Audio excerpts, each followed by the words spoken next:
Hey guys, this is Three Dudes in a Movie podcast with your hosts, Jacob, Tristan, Marty, and Ryan.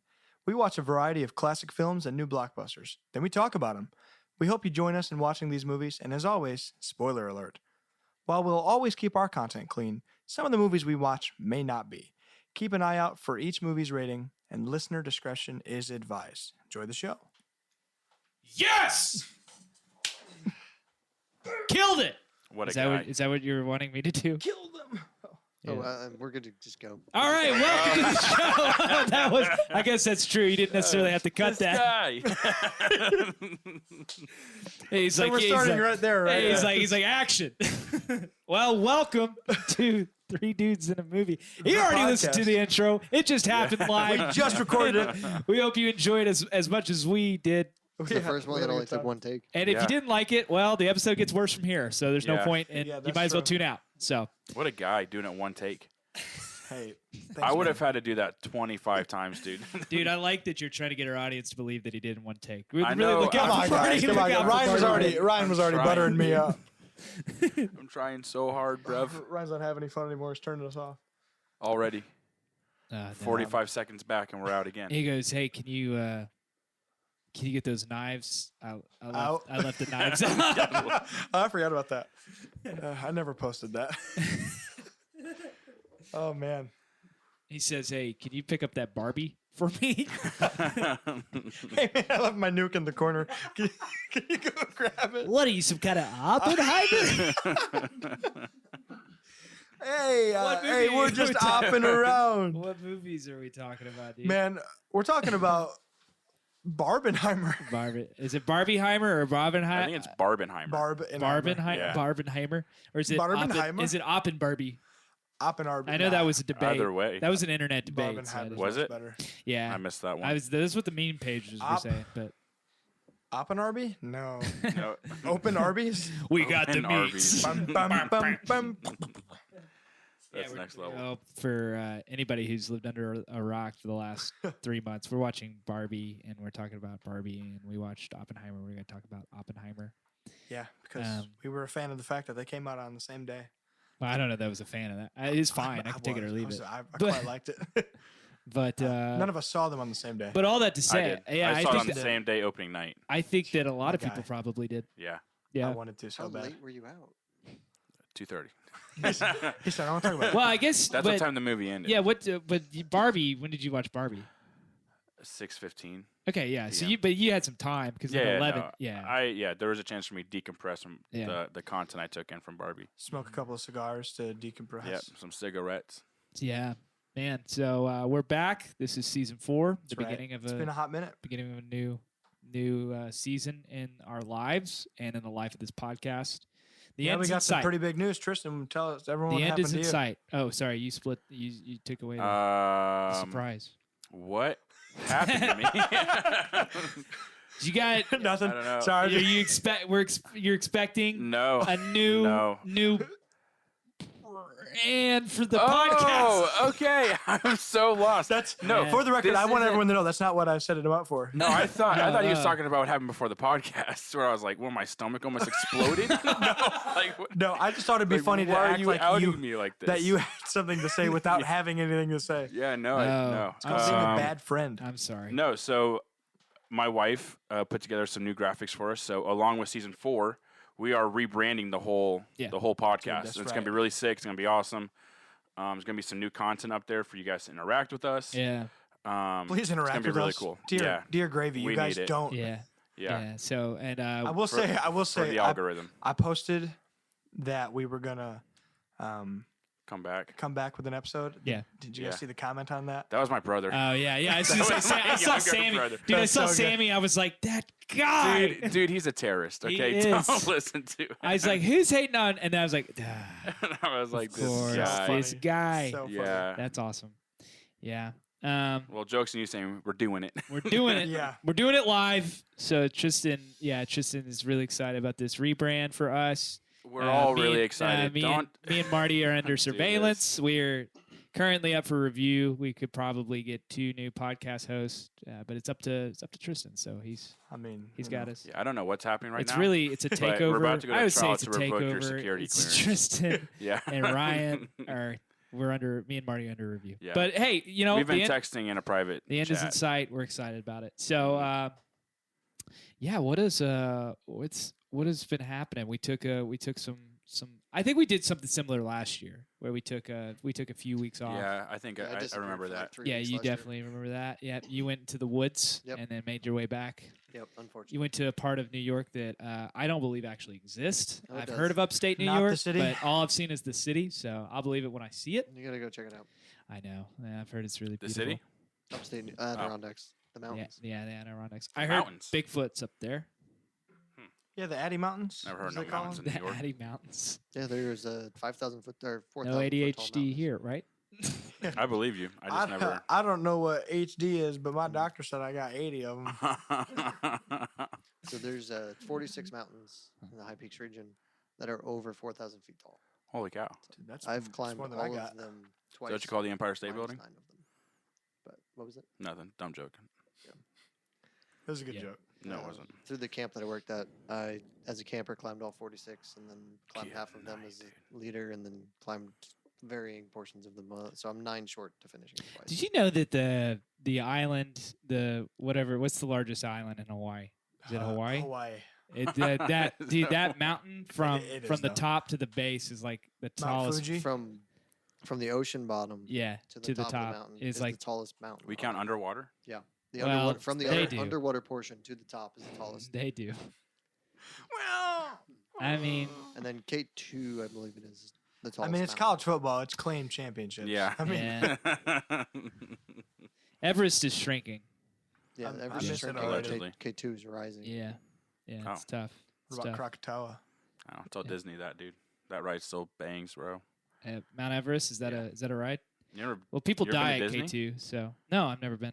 Oh. I have no intention of going. I think you should know that. Well, you're about me. missing out. Yeah, yeah. It's a good time. Build a Sure. lightsaber. I didn't. I They spent didn't have that 200. It when I was was like $250. I would go pay for that.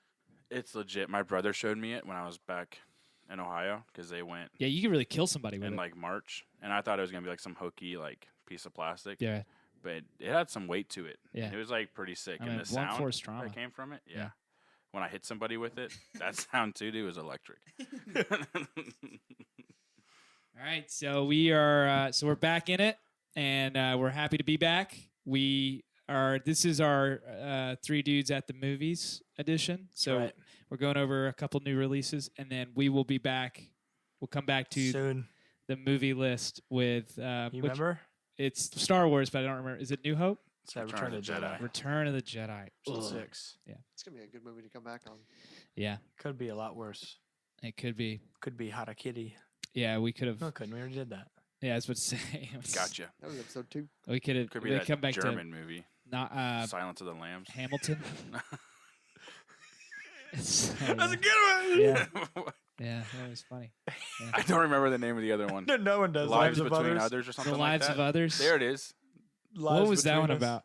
The Lives of Others? Yeah. That was like Stalin. the Oh the yeah. stalker guy. Oh, yeah, who, yeah. I really fought for that one. That woman. Did I? Well, a little too hard. I really fought Yeah, for yeah, that. I remember that. I remember committing to it, and then You're like, yep, I don't this remember. is It's a good, my It life was now. a good movie. That It a was good time. factually a good movie. Let's talk about 2 other factually good movies.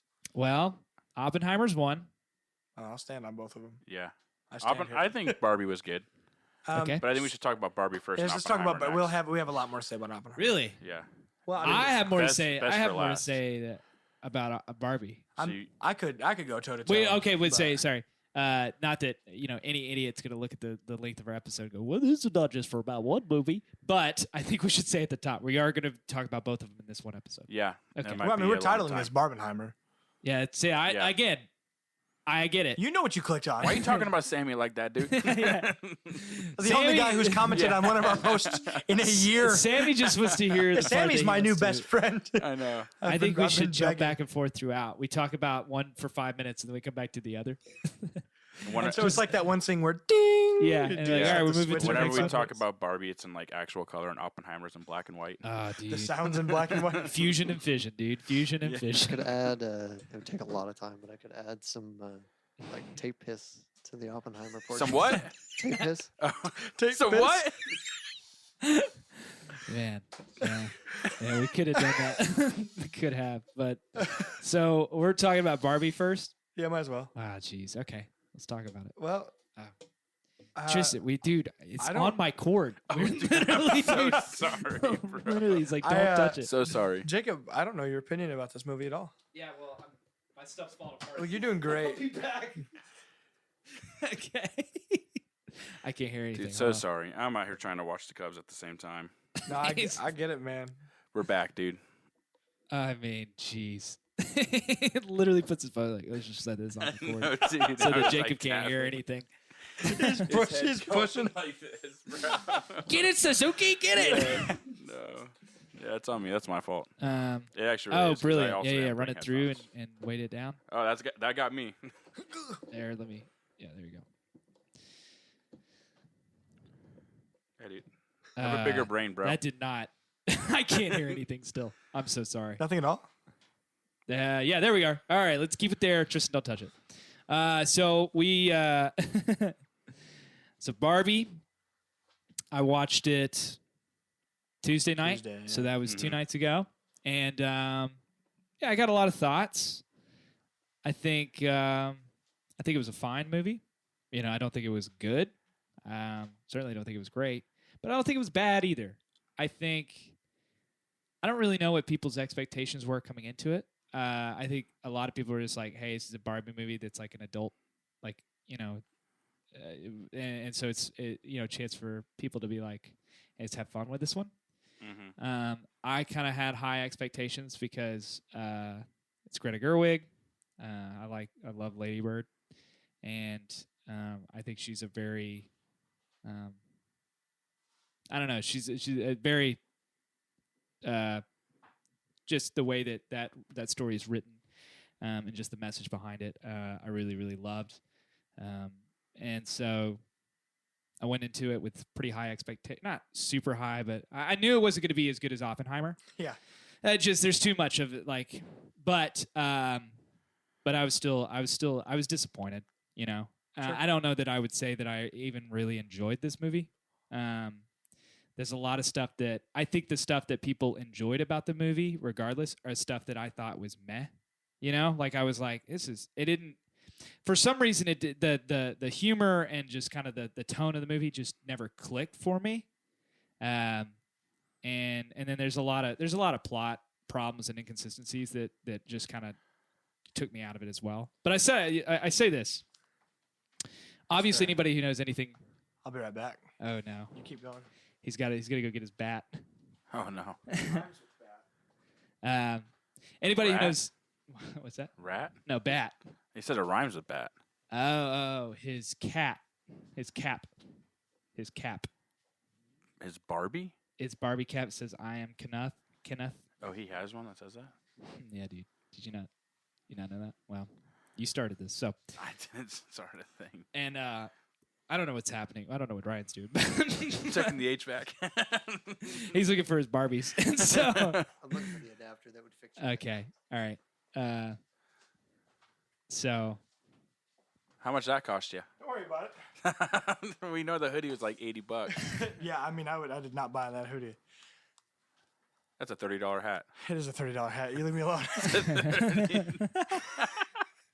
I am. I love it. $30 is Kenneth. I'm just kidding. Yeah. So I don't know. I just didn't think that. I think it could have been it could have been much better, and not in the way of like Star Wars could have been better. Like some people talking, Yeah, like some who would- people's who would say some that? people's opinions.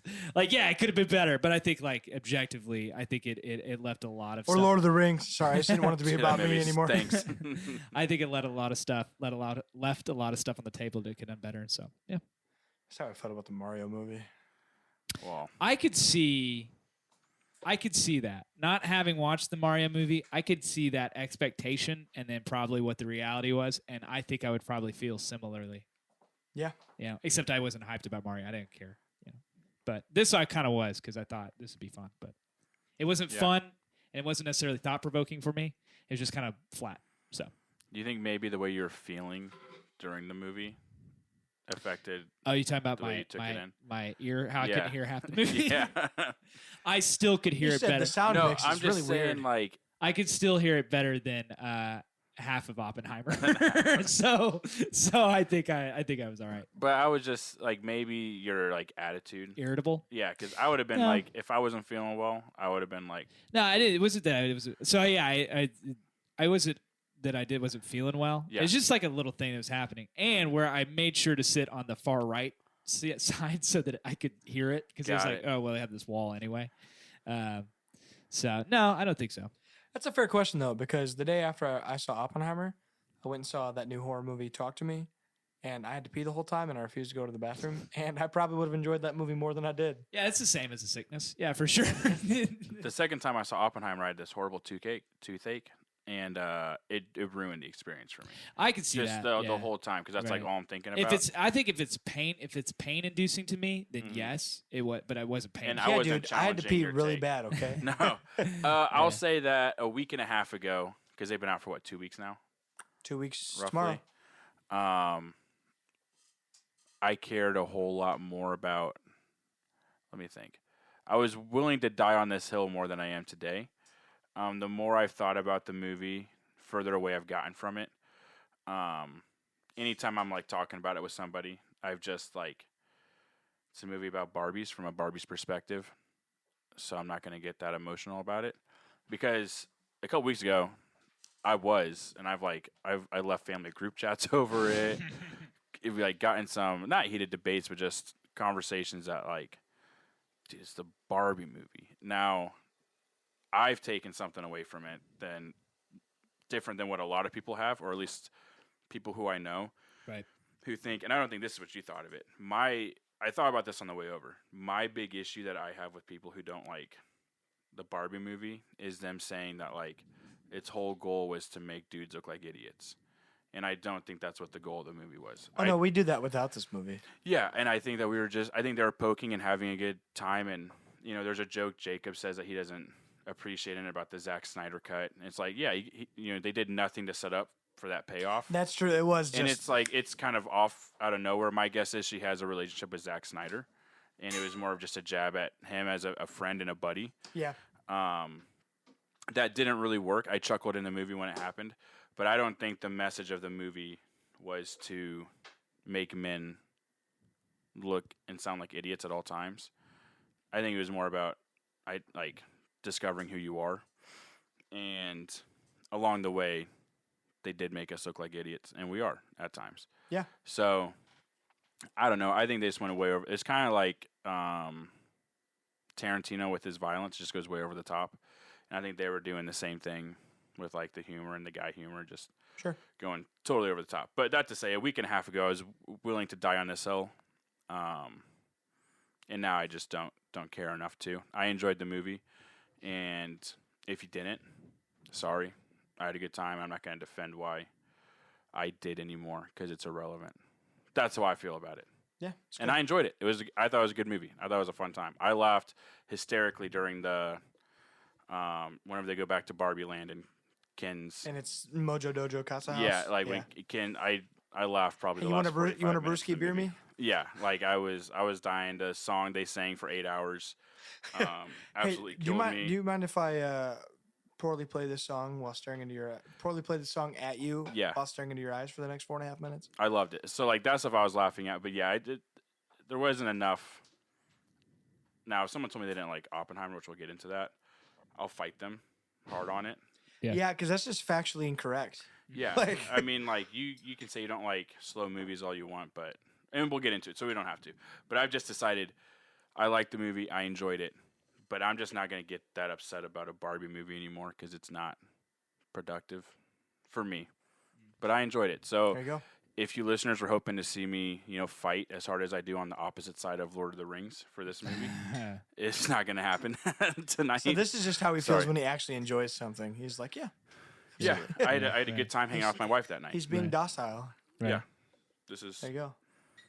that's it. That's my take. It Well, was a fun time. Sounds like I stand atop them because I'm a fan of this movie.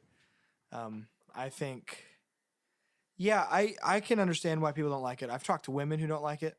I got some family members. Like I went with my niece, and I definitely liked it more than she did. um, but I can see, women might find it preachy, and I get that. Men might feel insulted, and I get that. Um, but then also, you remember like you said, it's a movie about Barbie. You might want to calm down a little bit. Like Yeah. it's not that serious. I loved it because I appreciated some of the things it did. Its humor is right up my alley. I've been listening to "I'm Just Ken" for 2 weeks straight. It's one of the greatest songs ever written. I enjoy it. Yeah, just kidding, but it's great. Ryan Gosling's so much fun in that. Margot Robbie does a great job.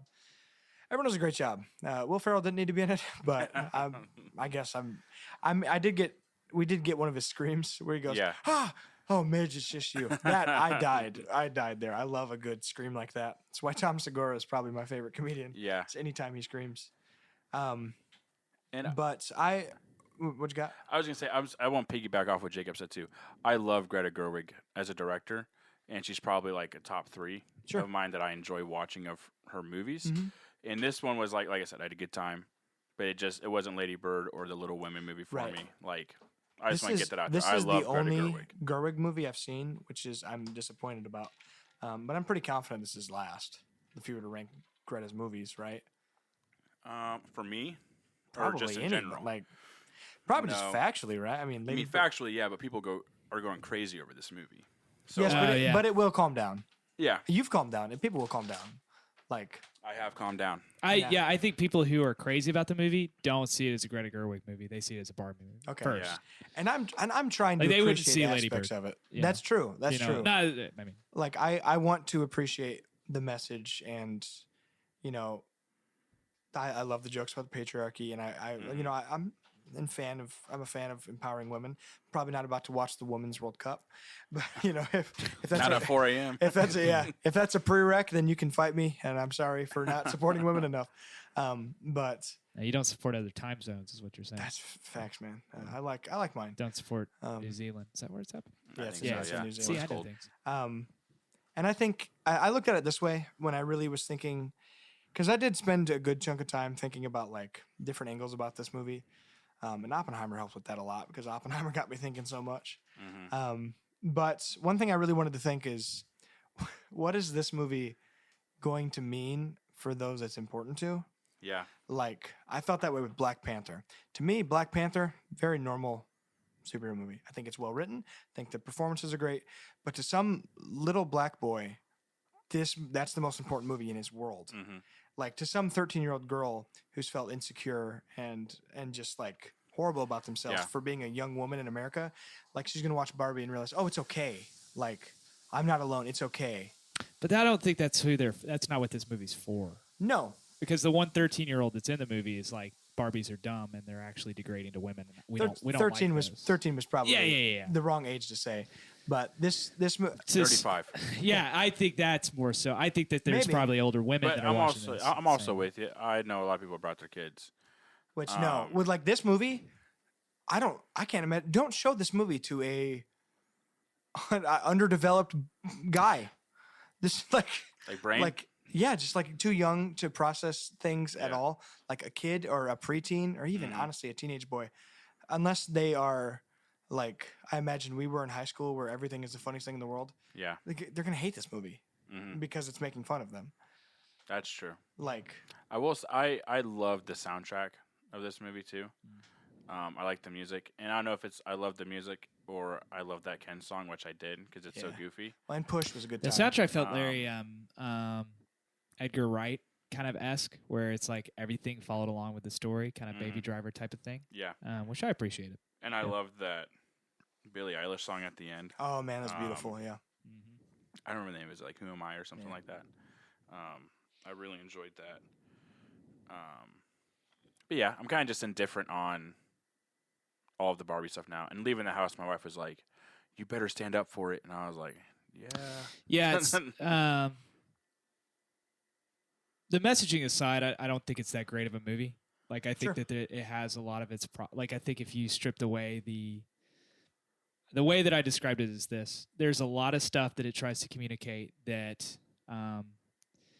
100 years from now. Dude, that could be the statement. It's just a lot of stuff it's trying to communicate. Well, 100 years from now, when you take it out of its cultural context, if somebody reads this, watches this back, they're going to think, what was going on back then that was so volatile and toxic that it spawned this kind of energy? But at the same time, it's like it makes it immediately irrelevant. Mhm. So with that being said, strip away the context remove the cultural moment that we live in and look at it as a movie by itself. And a lot of stuff that there was just fundamentally things about the plot and things about what it was communicating. The message aside, I don't care. That just as a movie, I was like, this isn't very strong writing. It felt like what I would it's like dumb slapstick humor, and you're like, that's the point. It's funny, haha. And he goes, yeah, but you can't follow that up with a heavy-handed message. No, the humor is not the point. And I think that's that was a lot of the dissonance where it was supposed to be. Is it supposed to be happy, funny, haha type movie, like very, very, very low stakes, or is it supposed to be some sort of allegory for something bigger? And it tried to do both, and I think it suffered a lot from that. Like I said, I think Lady Bird is a better representation of the message that they were trying to communicate, but through a better vehicle. Yeah, where you could say, not that I agree. I don't agree with the messaging of this movie, but I can say like Lady Bird, that's one that's told through the relationship of a mom and her daughter, where her daughter sees things very black and white through adolescence and wonders why her mom is the way that she is. And then she comes to terms, this coming of age story where she realizes this is what women have to do to survive. And she doesn't agree with it, right? It's a very angry disposition. But at the same time, she sees, okay, this is what she has to do to keep the family together. I think that was a similar message as to what they were trying to communicate here. But I just don't think that it was that well done. I'm a huge fan. I might have talked about this on the podcast before. I'm a huge fan of show, don't tell.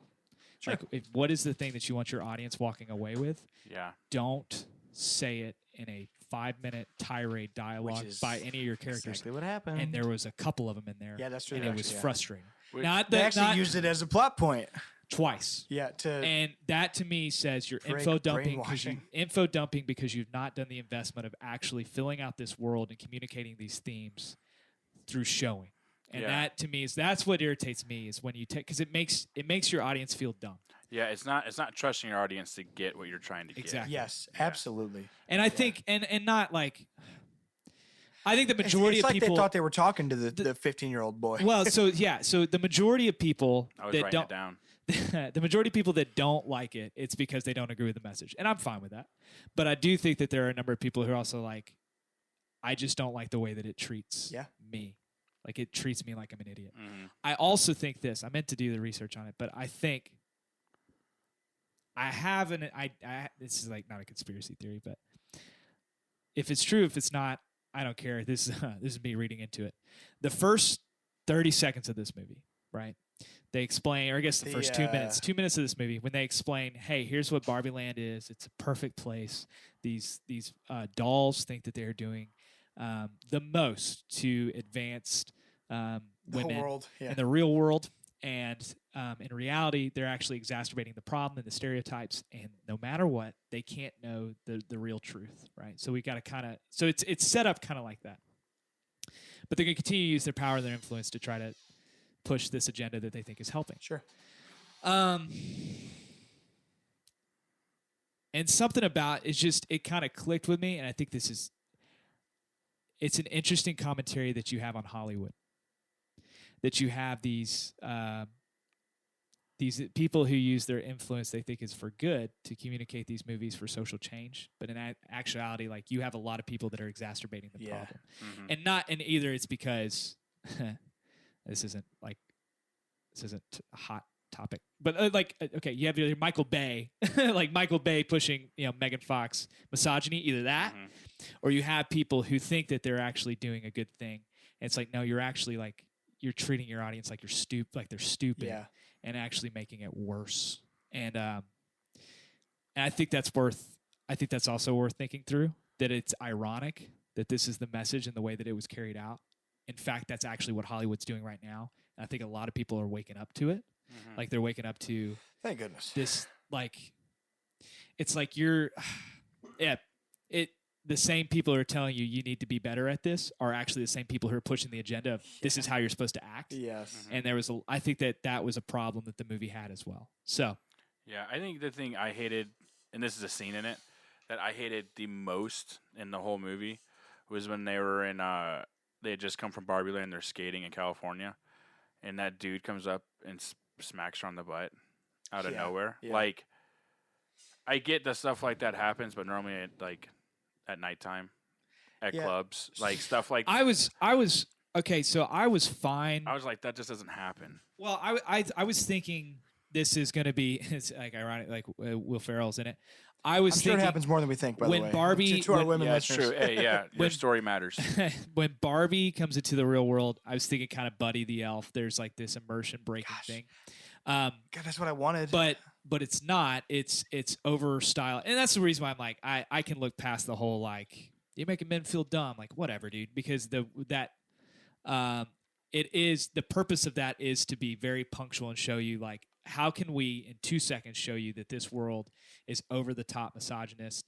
Okay, we'll have somebody walk up and smack her butt. She goes to talk to some of the construction workers. They're like, oh just hey, speaking a way that people don't talk. yeah. Yeah. And it's like, yeah, that does happen in the real world, but it does not happen as often as it's portraying. And that's not the point of the movie. The point of the movie is to be like, this is happening everywhere all the time. Now, clearly, it is, it's satire, right, through and through, and I'm fine with that. I just think that there's some of the things that it was trying to communicate were unearned. Because That's you've good. set That's up a good way this to put it. world and you set up these rules. Like both of them are very hyper accentuated like stereotypes. So then when you try to instill anything with some sort of nuance, it's like it's gotta be good. It's gotta be earned and invested, and it was not. So The only thing that was the horses. and I just like I said, I had a lot of questions that just never. I was like, why is this happening? As to this world, I mean, to create a world like this creates an infinite number of rules and questions, Yeah. and you address close to You none know, of them. that's on you for having so many questions about a Barbie movie, dude. That's true. Yeah, I'm an idiot. Yeah. Well, no, that's Yeah. on the Greta team. tried telling you through the movie, Yeah, dude. I think That's on the team for trying to make it. I think I something's gonna say. Thought-provoking. Kenny's like, my job is beach. I was Yeah. like, dude, Yeah. I've been there. That's my so- job, that's so I good. mean, as soon as he goes, That's my you job have. is beach, and I was like, dude, that's He me. goes to the real world. He's like, are you not going to swim? No, I can't swim. I'm not going out there. I stand right here, and Yeah. if anyone is even in danger up here, I couldn't help them. Yeah, it's like that's me to a T. My job is beach. But yeah, so there's certain rules that it communicates, but then it doesn't actually carry through or bother to explain. And I Sure. think that's a problem. And that's a bummer for a movie with this unique of a setting. Yeah. I mean, yeah. Like, why is Ken so out of sync with the rest of the world? Arken? Well, Or, sorry, Barbie Land? mhm. Like, when he gets there? No, in the beginning. Like, why is it like Ken has to justify his existence by Oh, her because recognizing- I think it's because he's supposed to be, like, stereotypical Ken. Kind of like her. I know they don't explain that, but I think each Ken is made for a Barbie, if that makes sense. Sure. And that's his Barbie. so And then, so every other Ken's, like, accepted by their Barbies, and he's not accepted by his Barbie. but the stereotypical. So then they don't follow the rule of the other the stereotypical Barbie and Ken. She's not following the rule, and that's the Yeah. disconnect. Is she wants something different, and all he wants is Barbie. Hmm. That's it. That's See, it was- that's, yeah, I- that's And what I got she's from like, it. and you have to find your own way. And he's like, I literally was not designed for Yeah. that. Yeah, I think that to me, it seems like everybody was justifying their existence by her. Like, because Yeah. she's like a goddess. Like, everybody's like, hey, Barbie. Yeah. Oh, She had a hey. gravitational pull. And then, like, he was the one that was, like, extra zealous about it. Yeah, I think it's because all of them were all the other ones were created because of her. He was created for her, if that makes sense. Yeah. Like the Ken doll, Mhm. like the rest of the Barbies that happened after her. She was the first, Right. stereotypical Barbie. So all those other Barbies happened because of her, existence. Right. Ken was made for her, for her in his brain. Like, But then that's his wouldn't all the purpose. other Kens be made for her? No, because all those other Kens were made for their specific Barbies. Their Barbies. Yeah, Yeah. and that's what I don't know because I never play with Barbies. I see that too. That's what Yeah. I'm taking. And from Alan is just Alan. And Alan is just Alan. Yeah, Which right. he That was the one time. honestly the best part of the movie Low-key for best me. part of the movie. But every time I see Michael Cera in anything, I smile a little Yes. bit. Well, it was Michael Cera being Michael Cera. Yep. Yeah. That's And his, just the that's fighting the his- construction workers. Yeah. Once they realize that they can build that wall sideways, we're in a lot of trouble. Yeah. he's like, go to sleep. I can't go back. Yeah, I do definitely like when I said earlier, you know, this movie's important for who it's going to be important to. Like, I don't want that to sound like I think this movie did a great job of getting its point across. Because let's look at it further ahead, even right now, kind of honestly, but let's, you know, take a month. What are we going to remember from this movie? Yeah. Everything Ryan Gosling did. Yeah. Like, the most memorable parts of this movie was the 35 minutes when it was man-centric, because it was funnier, because it stood out a little bit more, because we had Push and I'm Just Ken. Like, those were the Yeah. two songs, you know. And I'm not saying we're going to forget the other stuff, but because it's a deep message that was kind of put across so shallowly, all that we're going to remember is Ryan Gosling. Yeah, and it just shows kind of how they missed what they were going for. Yeah. Like what their objective was through the movie. Yeah. It felt like to me like I think I put it, I was trying because I was like, man, how do it feels like a dumb movie for people who don't understand Inception to make them feel good about themselves. I think that's probably what it is. Like, Jeez. it's a thinker. So my wife's not going to listen to this episode. Yeah. Well, I mean, it's a thinker, isn't it? That's just kind of, I'm like, everything is so like to the point that you're like, I don't really get how this world is supposed to work. Like, how is it that when she has this, she starts talking about death, right? This kind of this like Truman effect. Have any of you guys ever started thinking about death? Right. And pain, right? And shame, right? She's introduced that in the real world. But Ken's already been experiencing that, right? Yeah. So how does that not have an effect on that world? So he's not experiencing death or anything. He's experiencing like Shame. shame, reject. Right. That's, yeah. Okay, so Yeah. get on that. Because he's irrelevant in Barbie Land. Like, He's not a person. yeah, He's like an accessory. that's kind of, again, So I'm not defending this movie. So what was it about learning about patriarchy that It empowered him. It gave him it made him feel like there was a different purpose. Like, he didn't have to rely on Barbie. Like, where they are, like, But he did, though, because the whole reason why he did it was to get back at her. yeah, but I don't think that's relying on Barbie. Sublime. That was a great quote. I think, and again, I'm not defending this. I think once he goes out there and he sees what else, he experiences something new, kind of like Barbie. Barbie started Right. experiencing it in Barbie Land because the person who was playing with her was that mom Right. who was introducing her to all those things. It wasn't just an epiphany for her that she started thinking about death. There's like, they make that connection. Is it weak? Probably, but that's how she gets introduced to it. Ken, on the other hand, he gets introduced to all this stuff. Like, he doesn't know what he's feeling is guilt or shame or anything like that. He just knows that's how he feels because that's the way Barbie makes him feel. Yeah. You know what I mean? Like, that's just, I guess, normal to him and his. And I'm not saying it's right. He goes into the real world and learns that that's what he was feeling. Exactly. And then he sees, like, well, we can go home and we can take over this because, to me, Barbie didn't realize the influence she had at Barbie Land. So she didn't realize, because she says, I need someone who takes charge to lead these people. I think that's a quote, something like that, along those lines. When she doesn't realize how much, like, pull she has. Like, the parties are at her house. Everyone's huddled around her to talk. Yeah. So, like, when she's gone and she's, you know, the person who runs Barbie Land without realizing she's the glue, if you will, Ken goes back, and that's kind of how he takes over Barbie Land. But I think the effect that she had, I think the effect that either of them had was the same because it was still, regardless, like no one had a problem with it when he was there with patriarchy. Like no one cared. Like they were all the same. So it's like it's net neutral. Yeah. As far as the world is concerned. Mm-hmm. So then when she shows back up, it's like that's when it becomes obvious. Like the difference is he's still using that same pain. Yeah. Like that same spot. That's the same motivation to show her how much she hurt him. Yeah. And I think we all go through things like that, when we experience, breakups or stuff like that, like our first thing is how can we get back at somebody? I think like it's not necessarily like maliciously, like you're gonna do something to intentionally hurt somebody, but your first thought is like, I don't want to feel this way. I want them to feel this way too. Yeah. Where it's like, how can I do that?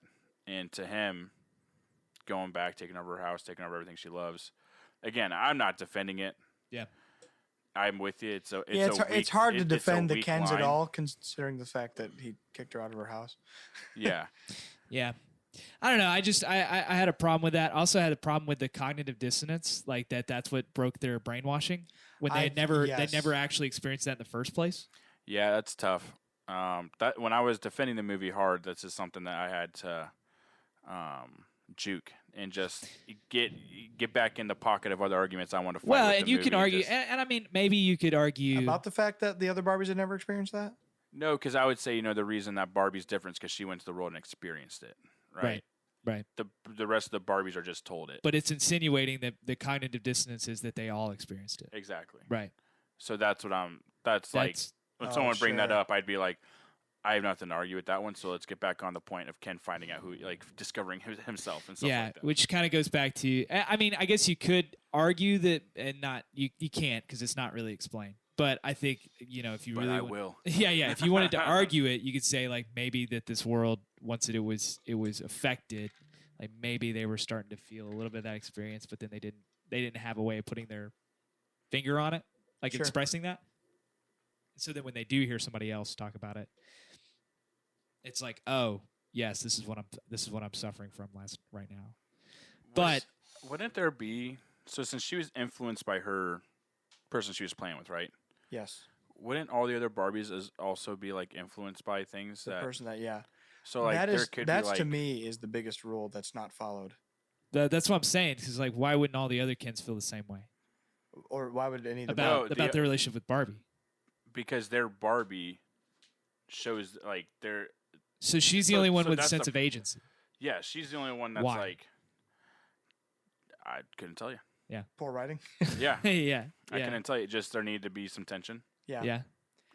I I think that's something that they because that's the thing to me is like you have the rest of them all in sync, all doing this thing, and then there's Ken, and you don't really, and she's obviously setting the beat, right? Well, yeah, Yeah. And then it's like, I think all the Barbies set the beat with the Kens. no, I mean her in the world, like the rest of Oh, everybody, gotcha. like gotcha. she's setting the beat. Oh, for everybody. Right. Like she said, yeah, I yeah, gotcha. yeah. The But- tone. Yes, but for some reason, like she doesn't affect him. It is affecting him because he's the only one not getting that validation. But he's stepping out a beat, so he has agency. Because Yeah. it doesn't matter what he feels. If he's made without any agency, And he'll so step you even mean this apart from them going to the real world. Yeah. That was the first thing I had thought whenever she walks up on the beach and he's like, notice me. And I was thinking, and you see everybody else. And he does have an effect on other Kens. Because then other Kens are like, oh, we got competition. Let's go. Yeah. Beach each other off. Like, like it does have effect on the rest of the world. But that's kind of and maybe that's like, thinking biblically here. It's like, what is it about that thing that is introducing conflict into the world, right? What is it about Ken that makes him different? So these are these two totally like sentient beings that one's overly reliant on the Yeah. other. Is Ken technically sentient? Like, Yeah, right. Is there a chance that before the mom started playing with the Barbie doll, she was showing Ken the affection? Okay, yeah. Let me ask you this So- because this is I have a something that thought on that, too. we kind of talk on this for a second. Is the understanding is that the girl played with him up until she was 5, threw them away or set him aside, and then Yeah. the mom brought him back, Mhm. or was the mom playing with him the whole time? No, I think that there was. I think that that it was her and her daughter playing together, Okay. and those memories are linked to her daughter is pushing her away, so now she's playing with the Barbies to get some of those memories you know what I mean, to feel that connection again, if that Sure. makes sense. She's So also then- so saying her depressing crap out loud. Yeah. to Right. her So Barbies. Barbie would not have noticed that the 8 years there was a change in those 8 years. I mean, I would say that the Because I'm she trying then to she think. goes like, "Isn't it you?" That's where I got confused. she goes, it wasn't you. or it was yeah, it I'm was here her. for you. It was here the whole time, or here something for like you. that. Yeah, and I was like, okay, so that's mean that she never played with it, but she thought they were dumb, and so then she threw them away, and or set them aside, and then her mom came back and No, I think that when she was a little girl, she was playing with Barbies the normal way little girls play with Barbies, which is like gentle and innocent and all that.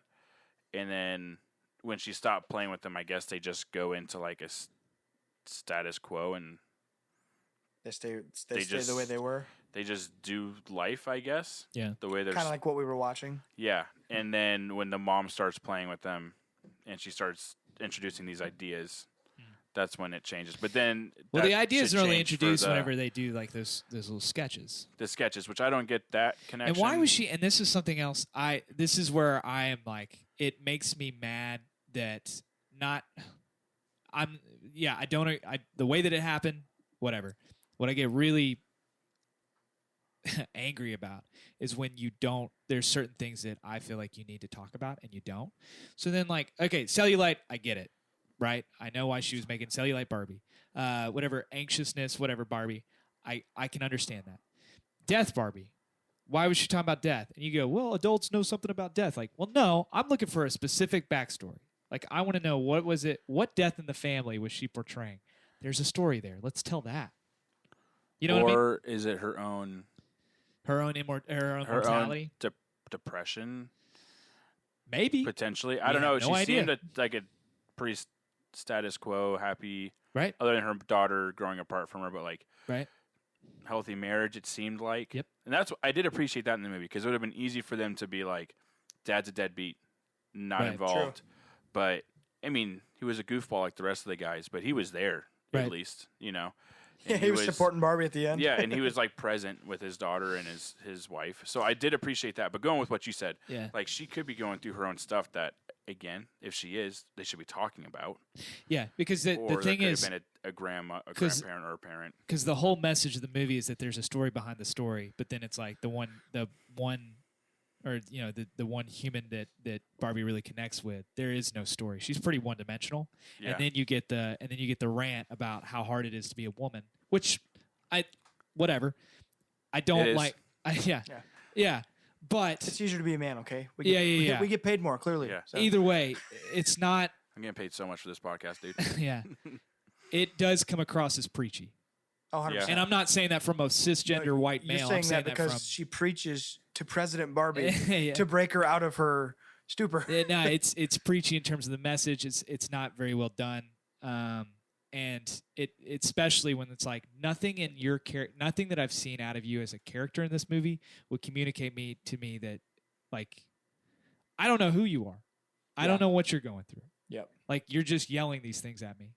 And to kind of back you up on that, like to look at the message itself, like I want this message to be so much better than it is because I love the idea that a fun movie like this could empower women, but then they do it that way, which is missing the mark so badly. But what triggers that result? Like, what is the problem that Barbie is looking at that makes her existential? I don't feel pretty. Right. And it's like we're hinging the women's self-worth on their attraction. And like we're making that the crux of all of this. Like we go into that 5-minute rant because Margot Robbie says, I don't feel pretty anymore. And they do the funny voiceover with the narrator who's like, we understand that we should not have gotten Margot Robbie to get that point across. I did laugh when they did Oh, that. I did too. laugh Yeah, I pretty thought it was hard. clever and a fun little snippet. I think it's But just a random. Your ear was gag. bugging you. That, if you Yeah, didn't yeah. laugh at that, All dude. right. That's But all right, it's like we're looking at that, and I can't help but look at this.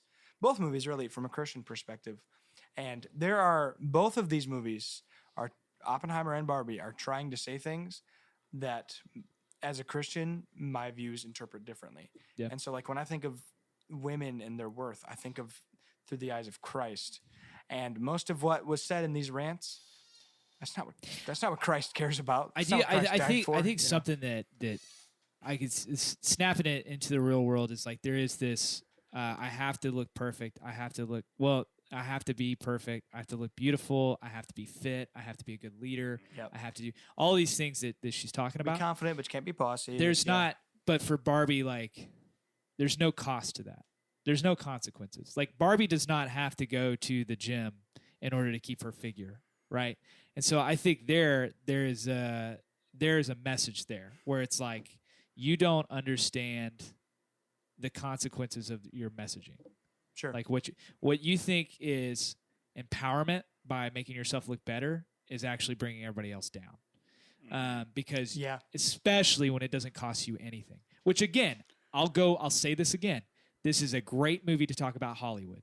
Because if you want to hear somebody that preaches a really, really out there message to advance the empowerment of those who don't have any, give it to somebody who it doesn't cost them to say it. Yeah. Like that's what it is. Like and again, I'm not.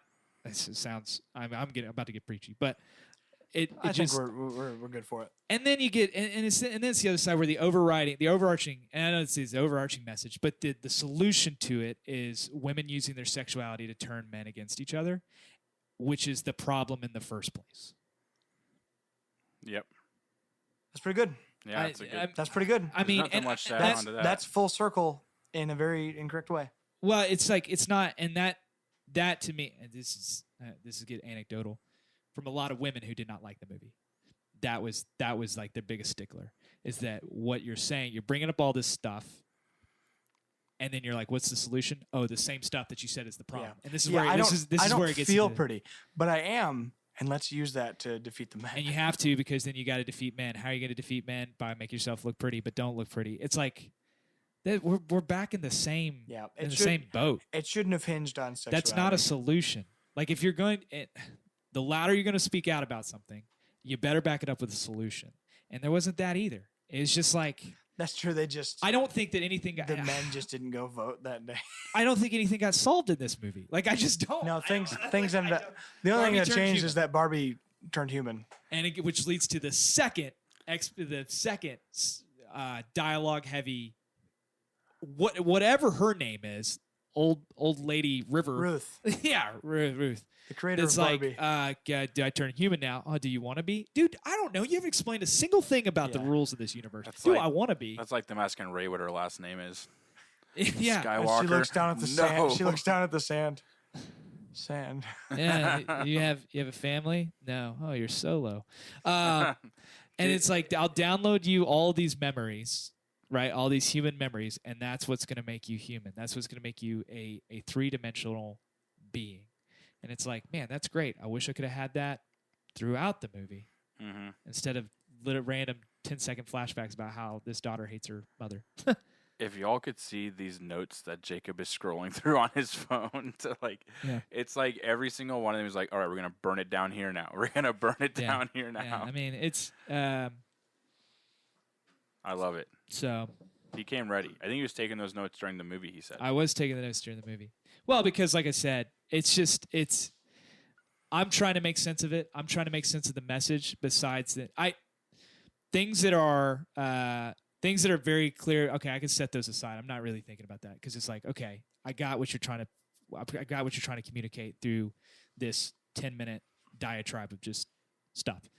But I'm looking behind the scenes and say like, okay, what are the things that you're really saying by the way that you're saying it? Mm-hmm. And when those things don't match up, that's just me actively processing, being like, I've said this about it. It feels like a propaganda movie, and I'll say it like this. Because it's a lot of things that are overly simplified, empty platitudes, without actually backing it up. It's like, you don't need to know all this. You don't need to know the backstory behind it. And then it hits you with a straw man argument without any sort of backing up evidence, which is fine if that's what you want the movie to be. But then the solution is this giant, just weighty indictment on somebody else, on another group of people, again, without backing it up, and then saying, well, what's the solution? So you've created this problem, right? What's the solution? It just so happens it just so happens to be that I have the thing that you're missing. And so here it is. This is my message. And then you buy it wholesale, and now the boogeyman that's out there is solved because of what I just gave you. The patriarchy is defeated. The patriarchy is Take defeated. that, Will Ferrell. And even like there's passing comments about like ideas like fantastical ideas like patriarchy and blah blah blah blah blah. I'm like, okay, so are you saying that the idea of patriarchy is not real? Or are you saying the patriarchy is not real? They said that at the end of the movie. I'm like, I don't know. What are you trying to tell? I would say that I think you're saying like the concept of the patriarchy is not real, but it is real. Like we don't talk about it, but it is real. Is it real? But I don't know. What if I told you that this was just some little girl playing with all her Barbies, and then none of it, like she just pretended her Barbie was a real person at the end? I'm fine with that, dude. Yeah, I mean, Does that make you happier? no, this is net neutral to me. I don't like. I saw your foot tap, and I knew you were going, so I didn't know. well, it's just it's a fine movie. That's the thing. It's a fine movie. It's a 6 out of 10.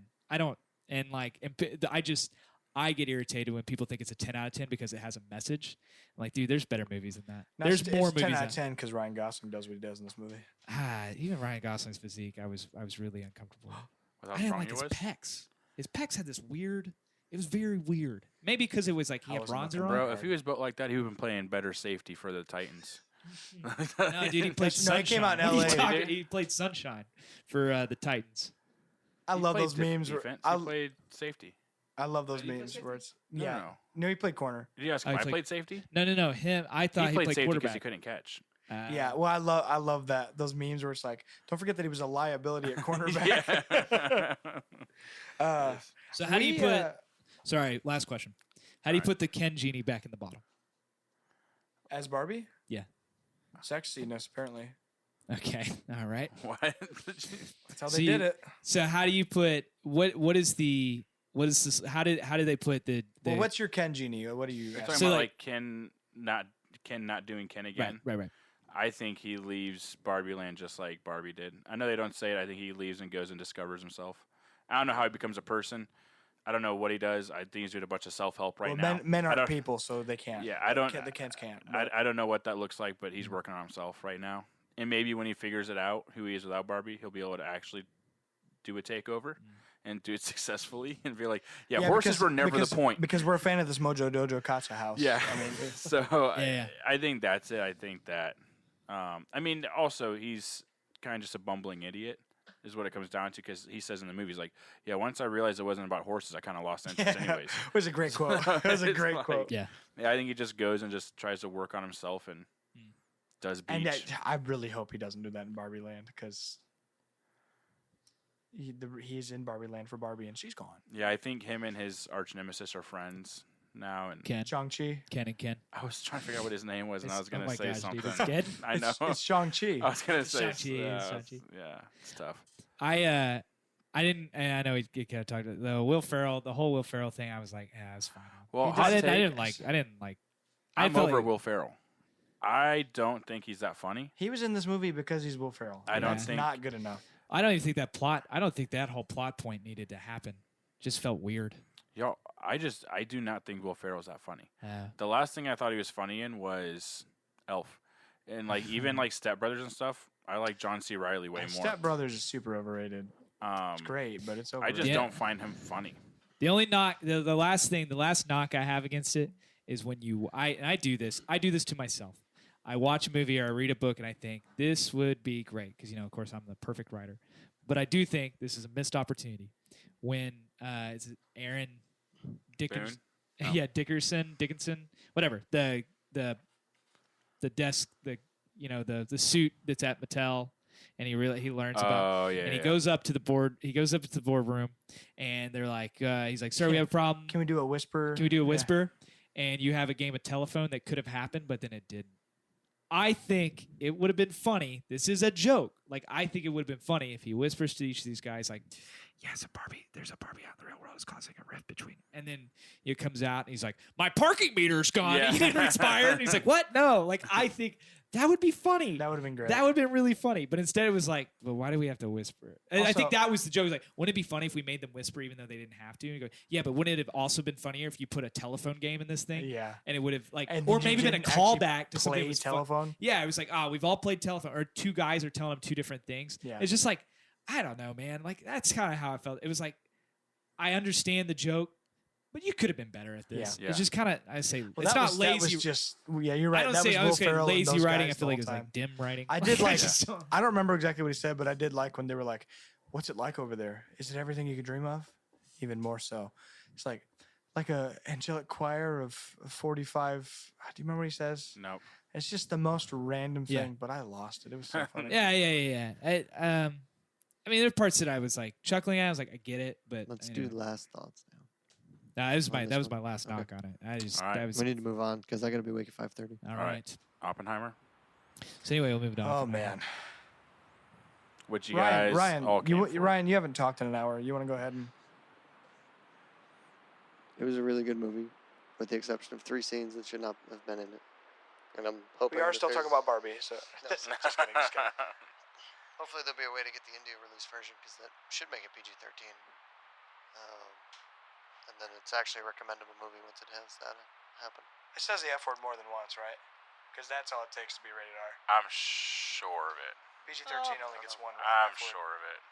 I There think wasn't they said it a timeline. few There times. was But this, I mean, you're totally right. This movie did not need to be rated R for it to have this big of an impact. But I think his brother says it a couple times.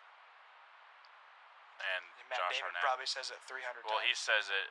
He's talking to that one scientist about being the most important. Anyways, yeah, Oppenheimer way better than Barbie. Seen it 3 So times in the theater so far. Going to see it again tomorrow morning. I loved it. It's not. And we'll get into favorite movies of the year. I think by the end of the podcast, we'll run through the list. It's not number 1 for me, just because if you know me, you know nothing's gonna come above what my number 1 is. Air. But this could be in my top 3 movies of all time, looking back on it, and it has a lot to do with the experience. Yeah. Watching it in the theaters, Dude, for sure. and I enjoyed Barbie. I wouldn't go see it a second time in the theaters, but I'm trying to see this as many times as I can in the movie theaters because it's gonna be something I'm never gonna be able to do again. Right. So go and see it if you haven't. Yeah, go see it in theaters. Go see it in a nice, Better be, Seven- it Deluxe, better be whatever. IMAX. yeah, whatever the top, go top shelf on this one. 70 70 millimeter, ideally. Yes. Incredible. That's how I'm seeing it the next time I see it. Movie's incredible. I gotta try to do that. Those are before my it's- opening before thoughts. it's I have over. more. I have more later, but Yeah, I enjoyed it. It's a good story. I understand. I get the knock against it that it's slow. It is a slow movie. Especially when it's like we're all there to see the bomb. yeah, I You love know. slow burns. By the way, Man, except for that German movie. I feel that slow. I feel like it's a long movie, and so it's gonna be difficult for some people. That's just the world that It we doesn't live help that there's 30 minutes of previews these in. days. Yeah, then you got Not the 70 millimeter. the 70 millimeter. It was. We were like, I guess we're sitting here, and then 5 minutes later it was on, which I appreciated. wow. That was yeah. But anyway, It wasn't that bad when we were there either. It was a standard I guess 15, that- 20. I wasn't timing it. It was 30 minutes for that horror movie, by the way. Not that that matters, but I was pretty disappointed in that.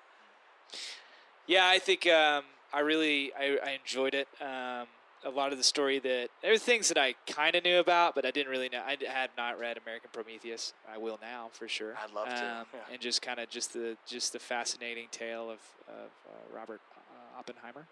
Oppie. But yeah, I think it was. I think that there's a lot of stuff that they worked through. A lot of details about this man's life.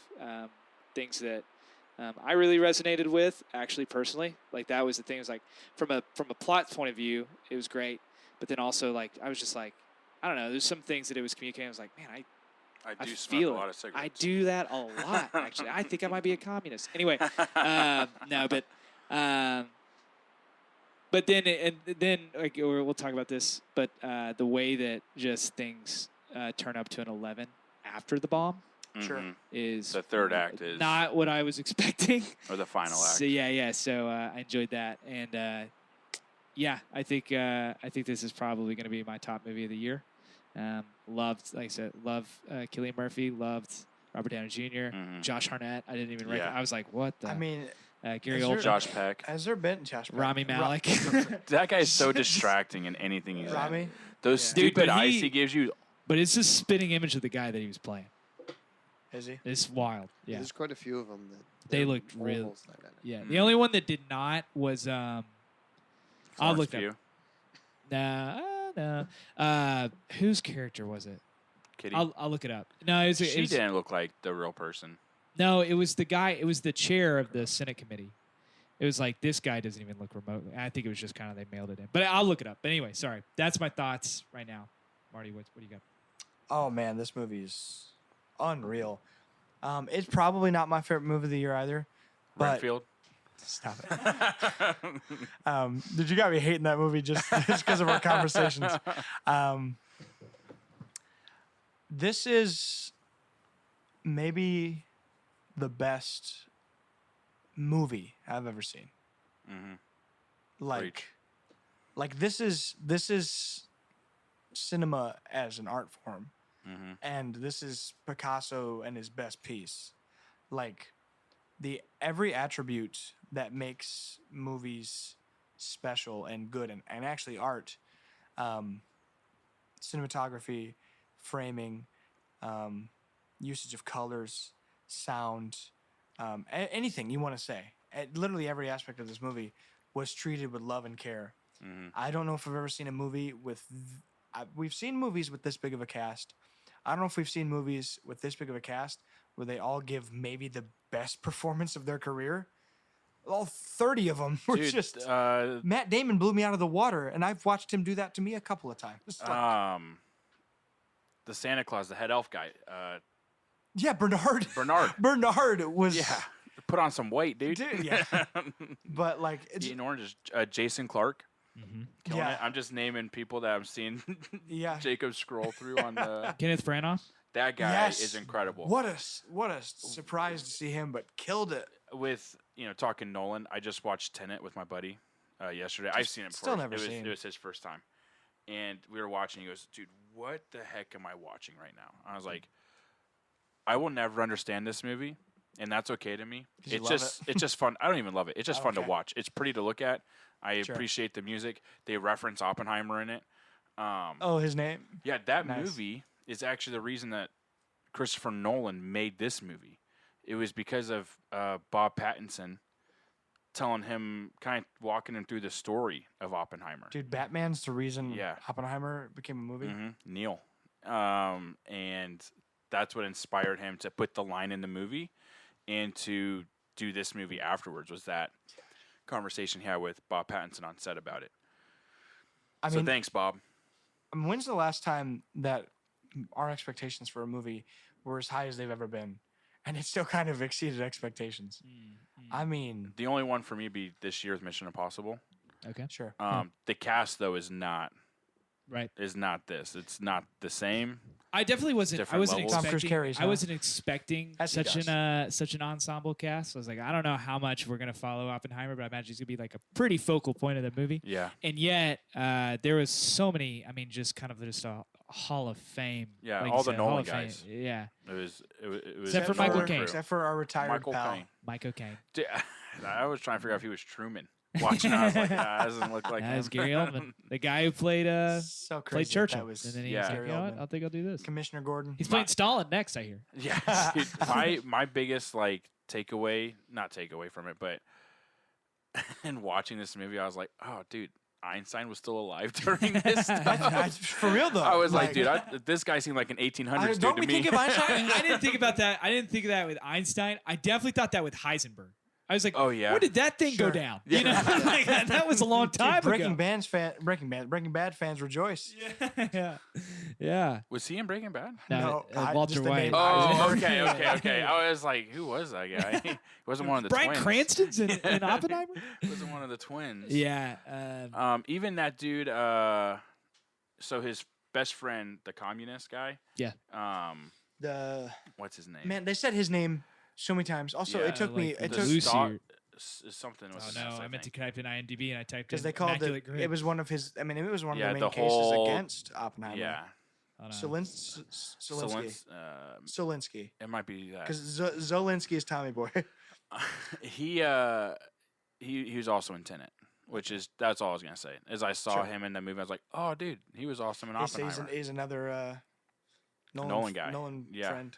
That's the thing is. Did you guys hear about Matt Damon's caveat? This is one of my favorite things in the world. Matt Damon has said recently that he is on an acting hiatus. He and his wife discussed the fact that he will not be taking movies for a couple of years unless Christopher Nolan calls. Oh, really? And he did. And he called for Oppenheimer during his hiatus. I didn't know that. Yeah, isn't that wild? Like Matt Damon was literally like, if Chris calls, Did Ben call him too during air? Like, what are we doing? I'm gonna assume I'm not doing it. right, because if that's the case, it's like, well, how long was your hiatus? 3 months? Yeah. You just took a normal summer break. Yeah, you went on a trip to Italy or something and came back and did all this stuff. Did you come back because Chris called? Yeah, Ben was like, hey, come do this. He's like, nah. And then Bateman calls and he's like, all right, I'm in. You got me. Yeah. It's just, I think it's a masterpiece. I've loved it. It's art, man. And just if Robert Downey Jr., I could talk about him for 45 minutes in this movie. Mm-hmm. If he doesn't win an Oscar, I will never, and they don't care because they're not listening to this, but I will never trust the Academy again with anything. Right. It'd be such a disservice if they give in to the Barbie hype and Ken or Ryan Gosling is best supporting actor for it. Or there is a chance Killers of the Flower Moon, a Scorsese movie coming out. Scorsese's always in the conversation. De Niro is a supporting actor in it, and he could. I haven't seen it, but I'm hearing great things about it. DiCaprio's a great lead always. So, but if Downey, I mean, he took a wrong turn with Dr. Dolittle, and he got back on. Did you watch that? No, I didn't. Once I saw the arc, I was out. I was like, I don't know if I want to do this. I'm so sorry. He took a wrong turn there, but this is, I mean, it's my favorite performance he's done. You can't even. I mean, Iron Man was made for him, but he also has this movie with Val Kilmer. Can you look this up? Can you look up Robert Downey Jr. Val Kilmer? Can't remember the name of the movie. Don't put kissing after it. But it is phenomenal. I can't remember the name of it. Kiss, Kiss, Bang, Bang? Kiss, Kiss, Bang, Bang. Yeah. I was kidding. No. Oh, my gosh. That movie is also so fun. funny. And that was the first movie he got after he got back into acting and out of rehab and stuff. Right. And that movie's really good. And that's my third favorite Downey Jr. What's two? Performance. Iron Man. Okay. I mean, just all that stuff Just he as does. a whole. Yeah. And this movie I've never seen a movie before where when I left it, first of all, I wasn't thinking of Oppenheimer or Cillian Murphy. I was thinking of Robert Downey Jr. Leaving it. And I was like, this man. The final act does turn into Robert Downey Jr. land. He just cooks. Which it has to because his character is such a huge character. That's the and up until we start getting into it, we act like this guy's important. Yeah. And I don't care at all. And then you do. And he's like so relatable too, because if you think about things that haven't gone your way in life, you think about like things that stuck out to you. So like he's talking about Oppenheimer and Einstein at the water. He's like, I told you about it. I told you when they were talking at the water. About me. And I was like, I've said that same freaking sentence to it's somebody. He's very, like very something vindictive. like and then Han Solo had to say, Yeah. Maybe they weren't even talking about you. Yeah, maybe we're talking about something far more important, which was... And then we immediately hear... Nolan, with how great, like just... He's such a beautiful storyteller in the way he reveals things. Because the first time you watch the movie, at least I didn't, I didn't even suspect Strauss as a villain or an enemy in this movie. You're not thinking that. But then the second time you see it, they're waving it in your face the whole time. Like, this guy's the bad, like, this guy is the guy who has all this done. This guy is the antagonist. And through Christopher Nolan's beautiful storytelling, in the beginning where Einstein's walking past him, and he thinks that he turned him on him, but really... He just said the most horrifying thing in the world, and Albert's not looking at anyone. He put the most weight. You guys ever put weight on somebody that didn't deserve to have that weight on him? Right. You have said like you're just before. offloading your stuff on people. Yeah. And it was a good time before that, just throwing rocks in the water, and then you come and say something like, "Yeah, dude, I think I might have caused the end of the world." Yeah. And like that'll do it. Yeah, he's not. He didn't even see RDJ walking by. He's just like, good night, dude. Yeah. Like, thank God. Thank God I gave him back that piece of paper. Right. Dude, we were playing Monopoly. Yeah, dude. And then at the end of the movie, it reveals what was said to him, and then just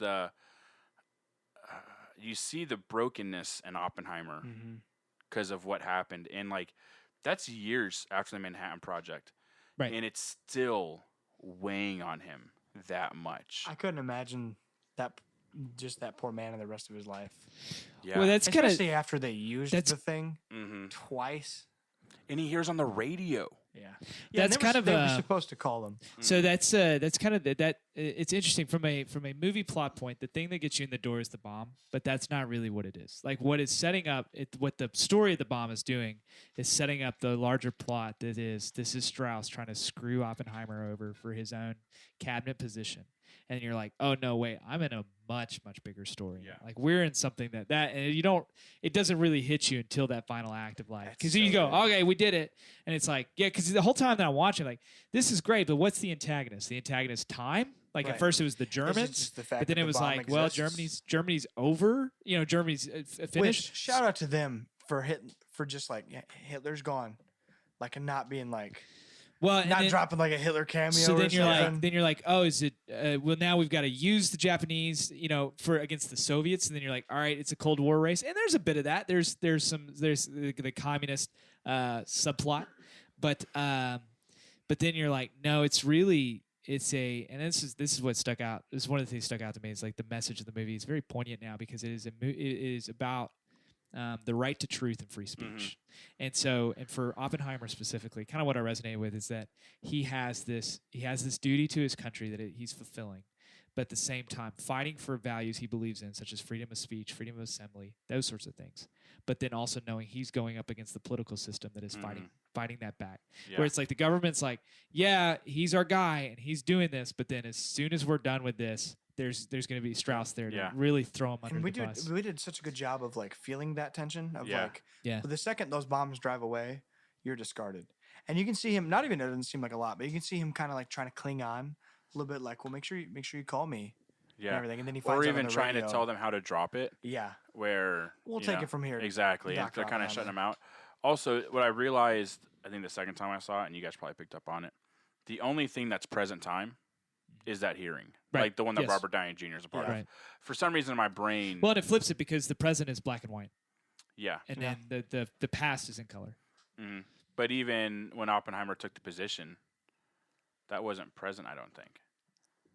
Yeah, it gets kind I think of that's murky. 2 years. It's Yeah. like what you said when we watched it, that it was Strauss's perspective when it was black and white. hmm Yeah, And anytime it's in color, it's from Oppenheimer's perspective. yeah, because That's right. Because have you heard about how Nolan wrote the script? he wrote it from It's a first person first point person. of view. That being for Murphy and RDJ. Yeah. They both had me as their thing for those and that's why they scenes. didn't show the bombs dropping. That's what he said. Is like he just wanted to focus on Because he wasn't Oppenheimer. there. He He talked didn't about want to. Japan. Yeah, he didn't want to take anything. Yeah, I away think from it. I don't. And that's why we heard it on the radio too. And I think that's That's probably that's also like very practically like a smart moment. Like, don't do that. It's You also don't a have to. 3-hour-long movie. Yeah. It's like we gotta do this That's twice, true. 2 more Deleted times. scenes. Actually, There's we a already cut spent somewhere. 3 minutes on the bomb. But it does. dropping. And I think it Trinity. does. It drives home a point of like and especially you feel this whenever he's having the conversation with Truman and he's like, I've got blood on my hands, and Truman takes out his handkerchief and he says, wipe this off. You're atoned for, right? Or whatever. Yes. And then he tells him, Don't get let out. that cry baby in so, here again. So what? So he is detached from that, and so then the expectation from the rest of the world is that you played a cog in the wheel, and you were the head cog over this project, but then you're now detached from that. We've got it. Don't worry about it. And so I think what really what resonated with me is that he's in a position of leadership. He understands the consequences of the decisions he's making, and he is bearing that weight. Yeah. And when everybody else is like, "Oh yeah, of course, why would you care? You weren't the one that hit the button to drop the bomb in Japan." And yet you're like, I am wrestling with my demons. I'm wrestling with the demons that he's already had going into this, like that he's struggled with, like in school with homesickness and all those sorts of things, Poisoning a teacher. and zeal, and then I've also got to wrestle with the weight of this thing, and also not only wrestle with that personally, but continue to be a spokesperson for this thing. Yeah. And so it's like it's this public outward facing. I can't let these exterior things affect me. I've got to fight for what I believe in. Mm-hmm. And then also there's the turmoil of saying like, no, I'm not. And I think he's sincere in this. He's like, I don't necessarily agree with communism, but I agree with the freedom of speech. Yeah. And I think that there should be no voice that's shut out. And so then it's like, okay, are you? And it gets to the point where I can't remember if it's his wife that's like, you don't even know who you are anymore. Like you're only known by the cause cause of other people, like or whatever. She says something like that, like whatever your values are, just whatever other people tell you. Yeah. Like you don't actually believe any of this. And I think that's like that also resonated with me as well. It's like, okay, so are we truly fighting for this thing, or is it because we want other people? We have the expectations of other people placed on us. Well, and how you represent that publicly. Two things. I'm gonna hit on what Kitty said. Like you said, like I think from her perspective too, she lost a husband that she actually loved and cared for because of him believing what other people told him to believe in, and him going to fight, right? And what she say that he peeked his head out of a bunker and took a bullet for beliefs he never even like truly believed in or whatever. Can't remember the exact quote. It wasn't that. And then Truman, I read, or maybe I heard this, because after I watch movies, I typically do, especially like historical, I do deep dives on them. He went into that meeting thinking that him saying I have blood on my hands was going to look good to Truman.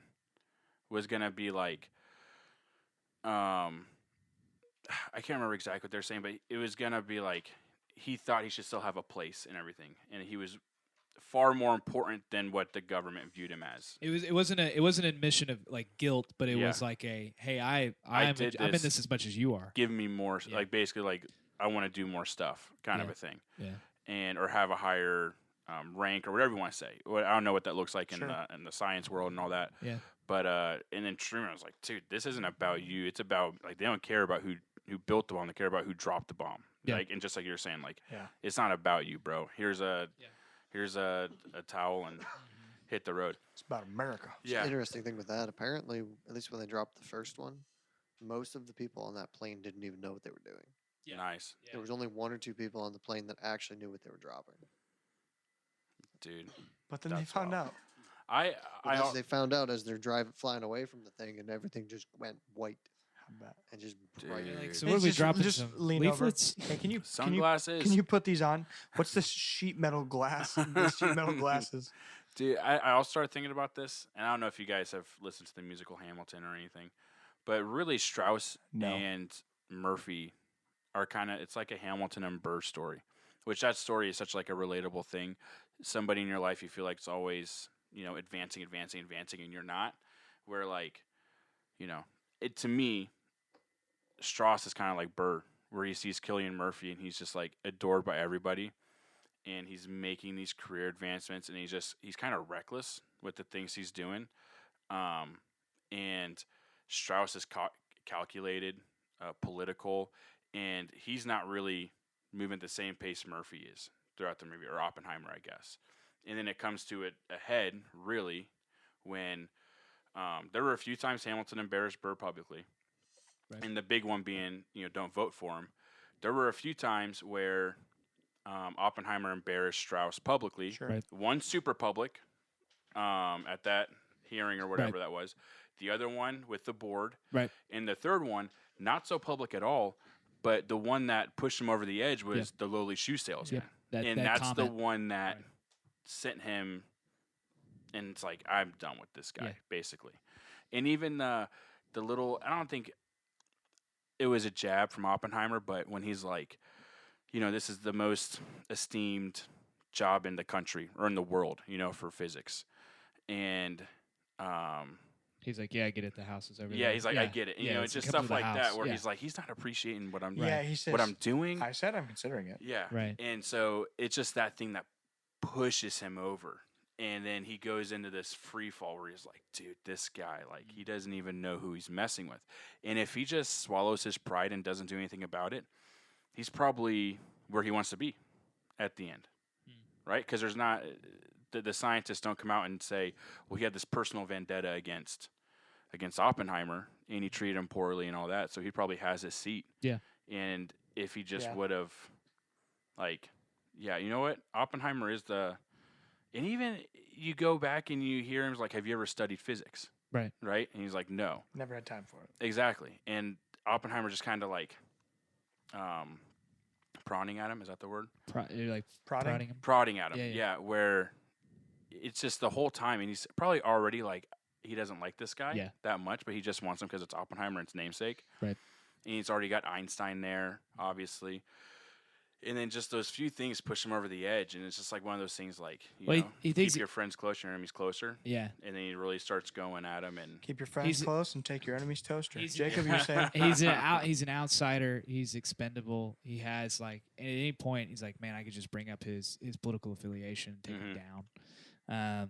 Yeah, he's playing the Washington game, but yeah, I also kind of like the.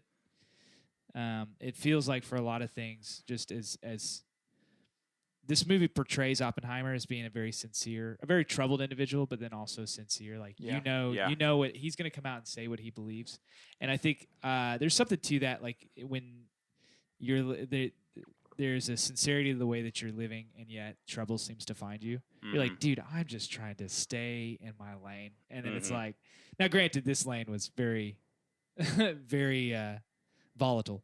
But I mean, he's like, I'm just gonna go out here and do this for my country. But then it includes all these other like speaking engagement, pep rallies, things like that. It's like, man, this is not why I signed up to be a scientist, right? Yeah. And that puts him in the crosshairs of the political elites. Now, some of the stuff he puts himself into, like I said, the political affiliation with the Communist Party, and that's something he would stick up for. Yeah. But I think the stuff that really got him, like the stuff that he really struggled with, was like, man, I did not create this thing so that we can just be USA, USA. He's like, yeah, I'm proud to do this for my country, but really I'm doing this against the greater evil that is Nazi Germany, who at the time we were under the impression that they were working on this bomb. They were closer than we are, all this sort of thing. He's kind of fed this information. And, you know, I'm sure there's a plenty of validity to it. But it became like they became like you're fighting a boogeyman. And the boogeyman being it pivots to, all right, well, we gotta beat the Russians at this. Yeah, and I think that I'm pretty sure the whole speech after they finish the nuke and the test works and all that, or after they drop it actually, because that's when everyone's going crazy in America. Yeah. I'm pretty sure most of that is made up what he said, but what wasn't was those 50 stars on those flags. No, that's tough.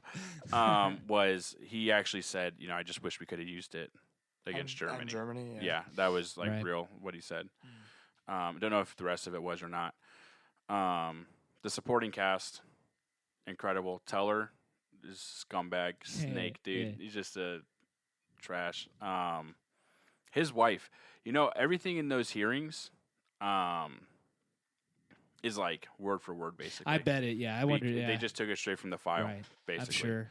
And so, like at first, I was like, you know, that was one of those like, you know, wife saving the day, hoorah, strong woman things. But she said that, to them, like that was her. And I think what I appreciated, dude, that's a twist. What a twist, dude. Like 16 in the movie, 17 was sorry when she says sorry the first time when it's like soft. Yeah, you assume she's saying it to the lawyer. But she's really saying it to Oppenheimer. Yeah. Because he's playing this martyr. Yep. And not playing it, but it's he's like, don't rock the boat. Just go with just it. Go the with truth it. will come out. Exactly. If you just trust the process. And she's like, when she says sorry, she's telling him like, I know what you want, but I'm about to cook. This. Like I'm about to go. Yeah. And when she hands it to him, I mean, it was just incredible. And the score, the build up, and the final act, it's almost sounded like Dark Knight Rises.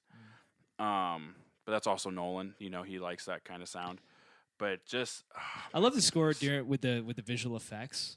Like there was just these random cuts. Oh, when it would like the spinning Fight Club. yeah. It would cut to the, you know, whatever, like not spinning plates, but you know, like the planets. Yeah. There's these thread things, like just doing this artistic kind of thing. Just space. Yeah. I love that. I think that was atoms and stuff. Really cool. So cool. I also like the. I said there's the kind of the communist subplot. I like that kind of era. I like that you know, kind of the Red Scare's happening and kind of talking a little bit about that.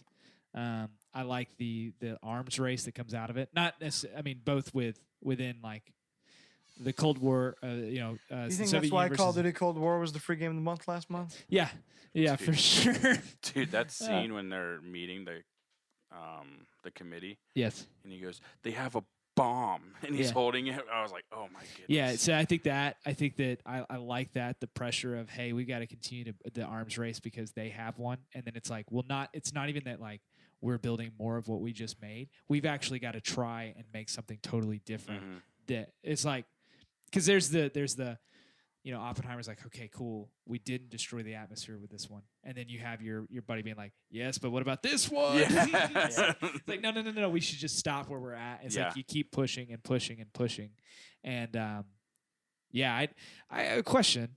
I don't know, Ryan, you might be able to answer this. Is your I think he was talking about it earlier. physicist atomic.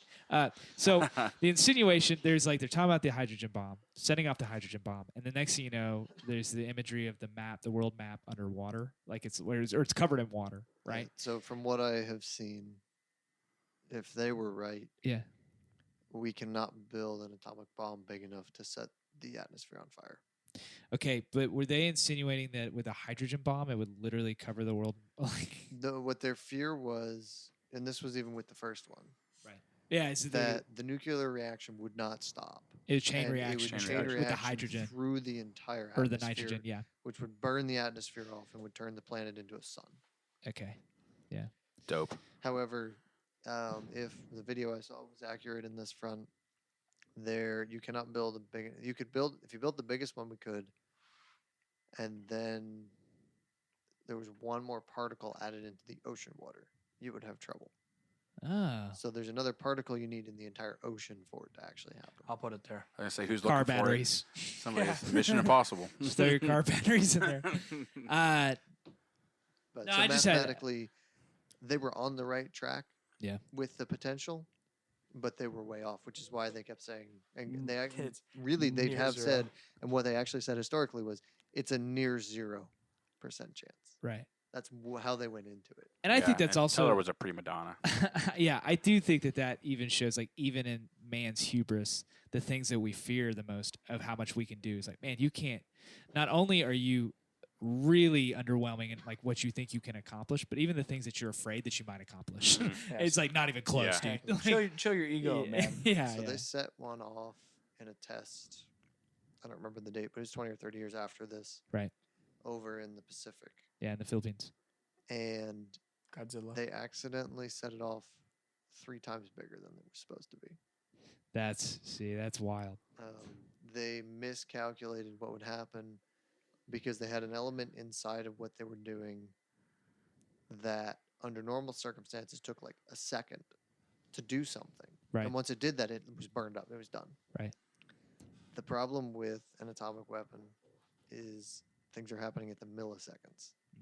And so that extra Everything was, like, particle, multiplied. it completely changed, and it was 3 times as big as they Compounded. expected. it to be. Yeah. Good night, dude. That's So wild. cool. That's it was- wild. It was supposed to be 5 to 6 megatons of TNT Yeah. equivalency. It was 15. Good night. And a lot of people had a lot Yeah. of issues. after that. Chernobyl. So say, I was about to say, you think putting your 50 stars on the flag is bad? That was Yeah. your job. Think about that guy's job. Dude. That one was potentially the biggest one that ever was set off. The Russians set one off that may have been slightly bigger than that. Oh, really? Yeah. Okay. On purpose or an accident? And testing. The it. size. Hey, I so mean, you just I talking don't about know anything Chernobyl about it. again. I mean, it's Russia. yeah. So it's Somewhere in Russia, so Siberia. you can only believe half of what they say Got it. when it comes to this stuff. I will say, in the movie, it's broken up into 3 very distinguishable parts. Of the first one being his young Academia. career, learning and work. The second part, hour long, roughly, being The bomb. the creating Los of it. Alamos.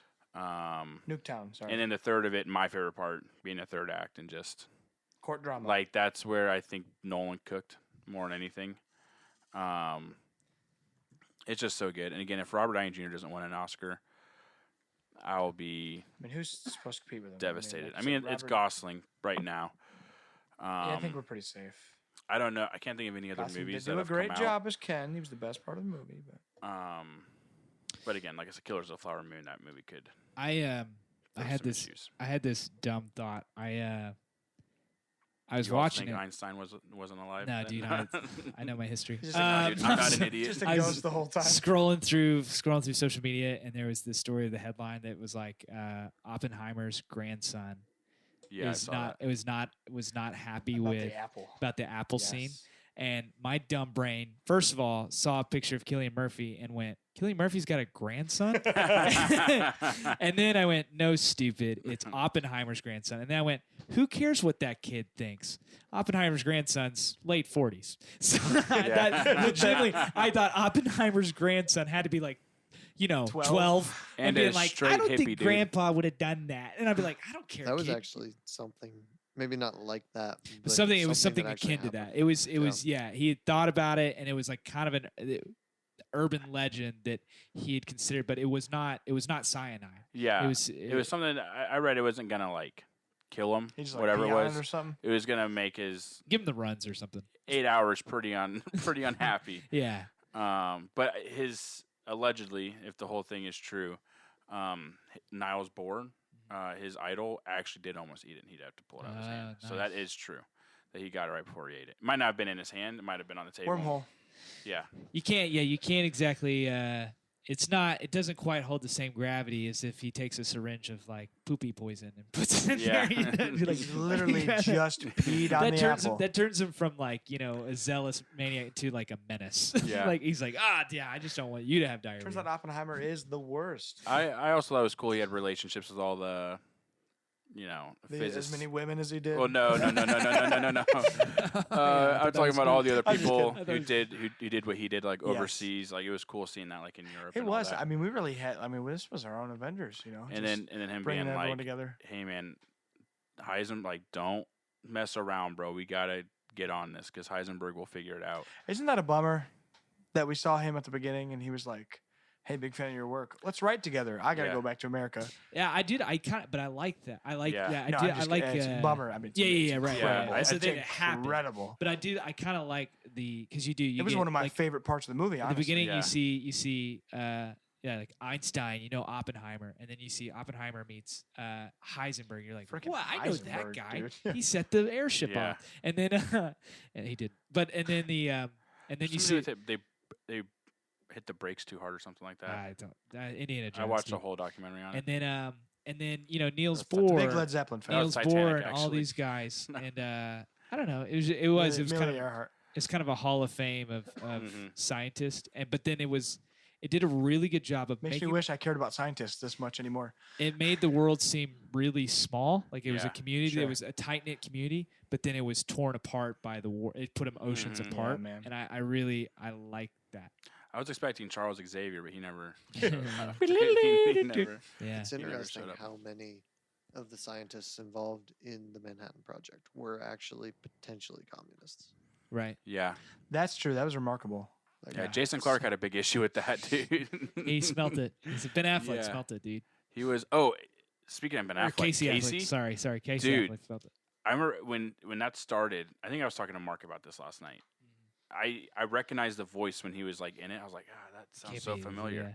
yeah. And then it shows up, and you're like, I love you so much more than your brother. Casey Like, Affleck. I think you're so great. It's kind of like Matt Damon was like, hey, can we get Ben in here? And no one's like, no. No, But how about I Casey? don't like Ben. And then he's like, he's such a twerp because he grew up with him. So I'm sure he's just Yeah. like, Dude, but Casey's got that. Dude, he's got that cold-blooded killer look, and that was him in this movie. And it's like, dude, don't talk. Matt Damon's like, don't talk to that guy. Dude. Why did you say anything to that guy? That guy's he's gonna eat you alive. he goes, why would you lie to him? Why would you do that? He goes, why would you say anything to him? Yeah. I don't know, man.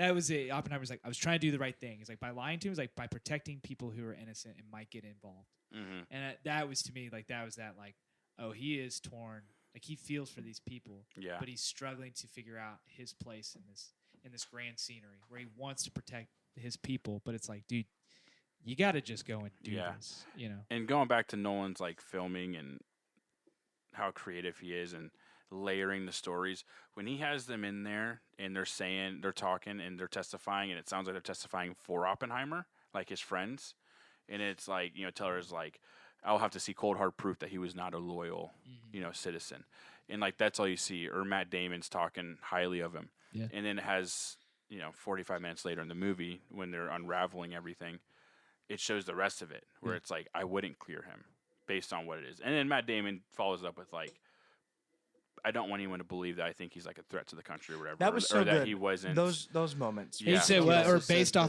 said off of these ramifications. I would Yeah. not. Yeah, it was like based off of these recommendations, I wouldn't have cleared like anybody. Yeah, That's right, exactly. yeah, I yeah. like on that. Like it was everybody on that team. Like, It he's made, pointed it made out, it he's like, feel this is so crazy. real. Yeah. Like those were the conversations that were had. Even the guy, I don't remember his name, but this guy with the real dark eyes, the hydrogen bomb guy who Is ended that up- Teller? Teller. Yeah. Oh, that was Teller. Okay, my Yeah. bad. Yeah, even he was like, no, but like, But he shook his hand at he's the not. end. He's not a. Oppenheimer's not a monster, you know. He's, No, but it just shows how like they betrayed him in the end. And they did.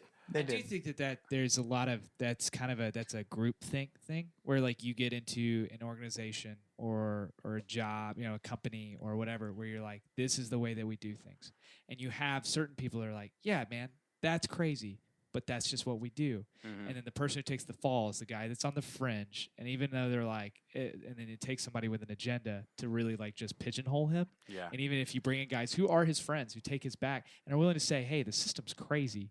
However, within the definitions of this crazy system, yes, he did technically break the rules. And like, that's all we really need to hear. Yeah. You're Yeah. fired. You know what I mean? Like when that happens. when But you can't arrest him. He's not a communist. right. Mordine, I can't remember his last name, but he's in Stranger Things. He plays Papa. And when he goes, sorry if I sound a little stern, but I am. And I was like, Yeah. I freaking love this Yeah, guy. yeah. And whenever they put their glasses on, do you guys hear that noise that happens? You know what I'm talking about? Like the sound effects for glasses going on. Oh, That is never once. I want to hear that noise when I put on my glasses. Never once happened. Yeah. It bums me out every time I hear it. So they use real steel. Yeah. That was well, what they were. well, I have. Never mind. And then when Josh Hartnett comes down the stairs and sees Oppenheimer, and then like yeah, and he, like, Robbie, turns away. was that his name? Robbie. Robbie. Yeah, Roby. It was Robbie or Robbie. Yeah, it was one of the two. yeah. And he just looks at him like, dude, like, come Yeah. on. And he And turns and around. then he had a stomach bug that day. Yeah. Yeah. It's like, I Dude, I loved loved it. his MVP. character. And Lawrence, right? That's Yeah, his name. Yeah, yep. I loved his character. Mhm. Yeah. And I felt it when that dude started reading and he says, I believe he's a communist or whatever, and you just see it in his eyes. I felt I almost started tearing up. Every time I saw it, I almost started tearing up right there. And then when he receives his award at the end, Yeah. and he's just like looking around and he's like alone, They're doing this And- to make themselves feel yeah, better. This and isn't for you. Einstein's This is for talking. them. Yeah. and then it's like that, Batman scene where Alfred sees Yeah. Bruce and his wife won't shake his hand, and Yeah. it's just I loved everything about it. There's there are scenes, we just say this, we said at the top, there are scenes that are uncomfortable. Yeah. There's nudity. I do think they serve a purpose. They're uncomfortable. The one I would do without was within the With the hearing. dream in the sequence. hearing. Yeah. That was really weird. Yeah. But the other one, I just think they're trying to show you the intimacy that was a part of that relationship that was not in his marriage. Mm. I think is what they're trying to show, because Jeannie, or Jean, he called her Jeannie, Florence Pugh. was his first love, Mm. and the woman, and he said that he loved. And he'd been with other women in between her and Yeah, Kitty. sexuality is very well, according to American Prometheus. Sexuality, very prominent Mhm. theme in his life. And I don't know if he would have been faithful to Jean or not. But I think Kitty was just, it's time to do the thing where Yeah, you get married and right. have kids and live that life, and that's what happened. And then she turns out, because of that, and probably I don't know what it was like before him, but probably because of the way he treated her, not that he abused her or anything, but he probably wasn't there emotionally Right. for her. Yep. Turned her to alcohol and stuff like that. And there's I mean, they had to give up their kid for a bit. every single scene the baby's in, it's crying Right. Yeah. every time, screaming. Yeah. And now the older child gets older and doesn't phase out of that, but then the new baby, the younger one, is screaming every single scene. Right. And that means something. I don't know what it means. I read about it, but it's something about the chaos that's happening at home. Yeah. That is not like, even his son said that it was hard to connect with him just because he's on a different stratosphere when Yeah. it comes to these things. Yeah. And as relatable he is with his scientist friends, it felt like to me, Einstein, when he went home, could detach, disconnect, and be there. That's kind of what I felt. Sure. So with his family, I feel like there was that, and with the other scientists, they could do that. But with him, there was no. Well, they even talk about disconnecting from it. that. I guess I can't remember if it was at the party when he meets Kitty, where he's like, man, maybe it was like introducing that scene where it's like, yeah, he doesn't really connect with anyone. Like his connection isn't really talking with people. Like he has an idea, and you just got to keep up with him. Yeah. Like so, I even think even with his peers, it was like, nah, dude, just let him cook. And then it's like, well, but how's? And so then, and part of that's like where his emotional turmoil comes from because he's struggling to process it and vocalize it. Yeah. And no one else is anyone on the same plane as him. Yeah. So like, it's like, I don't know that this guy can't be feeling things, right? Like he has it all in the bag, and it's like, no, dude, this guy's going through some stuff. Yeah, Like, and it's even like if you remember when Teller's kind of when he gets on the hydrogen bomb and he's kind of being a nuisance in the group. Gene had just died. Don't know if this is actually the timeline in real life, but in the movie, Gene had just died, and his wife sees him out in the woods. And it's like, you don't get to sin and have all of us right. be sad for you. You got to get your stuff together. Yeah. The next scene is all the scientists like arguing in a room. They're all arguing, and he's processing what's going on here, Gene's thing, but he's not saying anything, and he's stoic, like Jacob's saying. And then when he speaks, he has a plan. You know what I mean? And we go with it, right?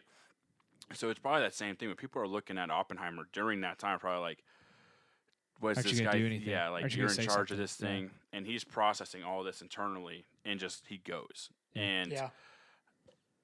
I think that speaks to because I'm when I'm working through something, it's very vocal. When I'm doing it. If I'm quiet, it's normally a bad thing. You should check on me, because it's not great. But that's how he operated pensive, at all times, and even. During those hearings, he's sitting there just taking everything. Yeah. And then he says, like, is anybody going to know the truth? Does Right. anybody care to know Yeah. the truth? Will anybody care to know the truth? Yeah. And That's good. the beautiful thing of it is, like, there's been other documentaries, but his story is being told and the truth of his story. And they gave him back his security clearance after he died back in, like, 2010 or something like that. Yeah. Like, his story's being told, the truth is coming out and all that stuff. And it's, like, a beautiful thing to see now. Where when this guy's going through it, he doesn't get to see it, Yep. right? Yeah. But, like, we recognize his accomplishments. We recognize what he went through, the mental health, the loss, the relationship he didn't have with his dad, all those things. And Cillian Murphy just able to portray all that with just a single shot of his face with a cigarette hanging out Right. is just incredible to me. And Christopher Nolan, dude. Yeah. I mean, that's all I got. Like Christopher Nolan, dude, he just cooks. Yeah. Every time. I think what I loved about the ending is that it really does a good job of portraying just the magnitude of the feat that they were able to accomplish. Yeah, like man. this is something that I is mean, maybe the biggest deal in it's just since the besides invention of Christ himself. since the invention Sliced of bread. fire, fire, like when we rub two sticks together and or landing on the moon, I'm sure. But well, I mean, But one of those things happened. What year was the first Barbie? Is that like the same year? It's like 68, 60s? maybe. Okay. yeah, something like that. That'd be incredible. Yeah. Is the moon landing? No, is Is the sorry, Oppenheimer? the Nuke and Barbie come out the same year, and then the movies. Sorry. Yeah, Sorry. yeah. And so then they feel the magnitude of that, and then the weight and importance of it, and just kind of like I said, the conflict of what's happening, and then you stand on the other side of that, and you go, "Man, results are results. We won, they lost. We live another day. Isn't this awesome?" And I think that it does a really good job of showing that it's not a happily ever after kind of story. Partly because there is the final act that happens, but then even and I don't know if you guys have experienced this, but I think there is you see a very sober portrayal of celebration. Mm-hmm. That there are people in the room, like I said, when he's like, they're not doing that for you to make you feel, they're doing this to make themselves feel better. Yeah. Yeah. It's like, dang, dude, like there are people that like people will do that. They'll look at, man, look at this great thing that you did. And like, well, you're only saying that because you are just now understanding how much it cost me that Yeah. I should not have had to pay, like a lot of stuff that you put on me, Mm-hmm. that I should not have to go through this. And like I said, it's very sober, just mindful of like, just because things on the surface are all hunky dory, that doesn't actually like people. There are people that actually spent themselves for this project, and in this situation, it was life and death. But then, how quickly everyone was like, okay, we celebrate you, which means we can wipe our hands clean, Yeah. and move on to the next thing. Mm-hmm. And it's like, well, now you're just sitting there, you're sitting in the crap that everybody else left. Yeah. I love that. I thought that was great. I think one of my favorite lines in it was when his defense attorney didn't want to put his wife up on the stand for obvious reasons. She's an alcoholic. She's all these things, loose cannon. They have kind of an estranged marriage. Mhm. Yeah. At this time, and she's watching all of this stuff that like he's admitting to now, putting it into like the public record at this point, like into history. Yeah. Like before it was just between them and them dealing with their stuff. Now it's on Facebook and everybody's seeing it and dealing with it. Where it's the day of when she's gonna take the stand or whatever you want to call her, she's gonna be interviewed because it wasn't a court hearing. Right. You know, they're not indicting; they're just saying no. Yeah. But when he goes, we're both adults, right? And I don't know what about that because I've really pissed my wife off before, and she didn't talk to me for like a whole month. But we would go out in public and stuff like that, and you wouldn't know, right? She would laugh and giggle with me, go home. I mean, cold, like for a full month. And it was all my fault. But just the whole line of like, we're adults and we've been through hell and back and we fought through it all. Kind of like, I mean, I just love that part of it was like, because we have those friends that we have in our life that, man, no matter what, we know we can lean on them and they'll be there for us when we need them to be. That's not saying they'll lie. They'll just stand up for the truth. Yeah. You know? And that, I love that line. Yeah. A ton. That's good. And I love the movie. And Robert Downey Jr. better win an Oscar, or I agree. I'm going to burn the Academy down. Anything else? I kind of now, like I'm torn with, I do want to watch the movie again. I don't know that I necessarily, I've seen it in 70 millimeter. I don't know that I want to go see it again in theaters. I would be interested. Drive-in? I do, yeah. Man, drive-in would be fun. But I do kind of want to, I want to rewatch it sometime later, especially like just, at home and just kind of take it in for up. Yeah, take it in, like, because the story.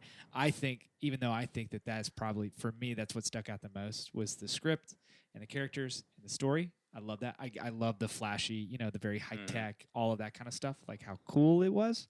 But really, and the experience, for sure, that was an extra mark. But I think ultimately the things that are going to last for me is the plot and the way, like I said, the script is just so, every line matters, and I love it.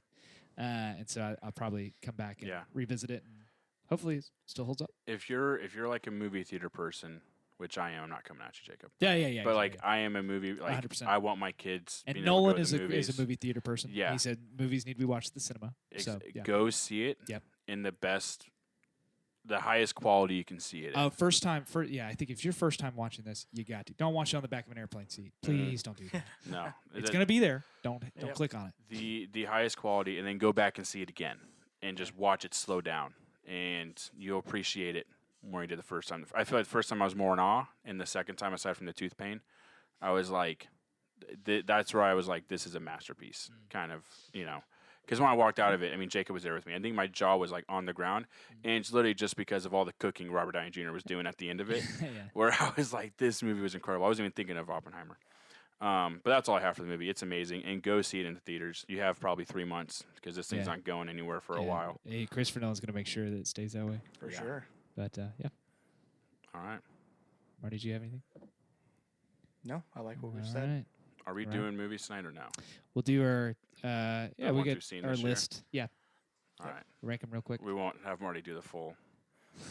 No, I'll do the full one for this. No, I meant the other full one. We better not. We're not on Yeah. that list. No, that was back in I think season it should 3. just be you. Also, I have these, so I'll go first, and I have these movies, ranked, but I also have beside them, not that you guys care, the amount of times I've seen them, and if I saw it with my wife or not. And on the bottom of my list is Renfield, and what I have tagged to it in my note is the worst. What movie do you have right above Renfield? Mario, better than Renfield. I don't think we're gonna do it. don't We're think I gonna agree do with it. that. New season, new me, right? Ant-Man kind of mid, better than Renfield. War never changes. A Man Called Otto. It was a fine movie, better than Renfield. Elemental, better than Renfield. The Little Mermaid, better than Renfield. Asteroid City, I was really disappointed with this movie. I forgot that came out. Better than Renfield. Do you think I still care about Renfield? No, it's just more for I me. think the more that he says it, the more you care. Yeah. It's association. It's a mind game. That's fair. Sound of Freedom, because I'm a Christian, so I had to go see What it. number is that? This is number 11. Okay. Better than Renfield. Probably only watched it one time in my life. Heavy subject. Hey God, It's Me, Margaret. Weird movie to watch as a 26-year-old male. Wait, was that with Weirder your to walk wife? outside of it without your wife because she goes to the restroom during the credits. So that was tough. Not better than Renfield though, for some reason. Better than Renfield. Joyride was a really fun time. Comedy, kind of that raunchy Seth Rogen and his boys kind of era type movie. Way better than Renfield.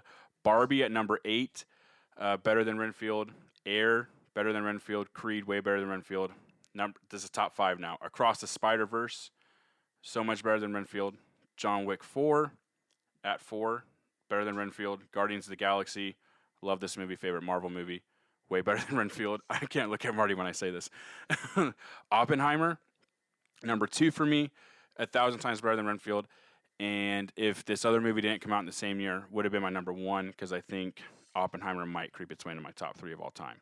And my number 1 movie of the year is Mission Impossible 3, and that's because I am... 7? Oh, sorry. The 3 was How many times how many times I've seen it, but it wasn't in the right spot, so it confused me. So I did say 3. Possible.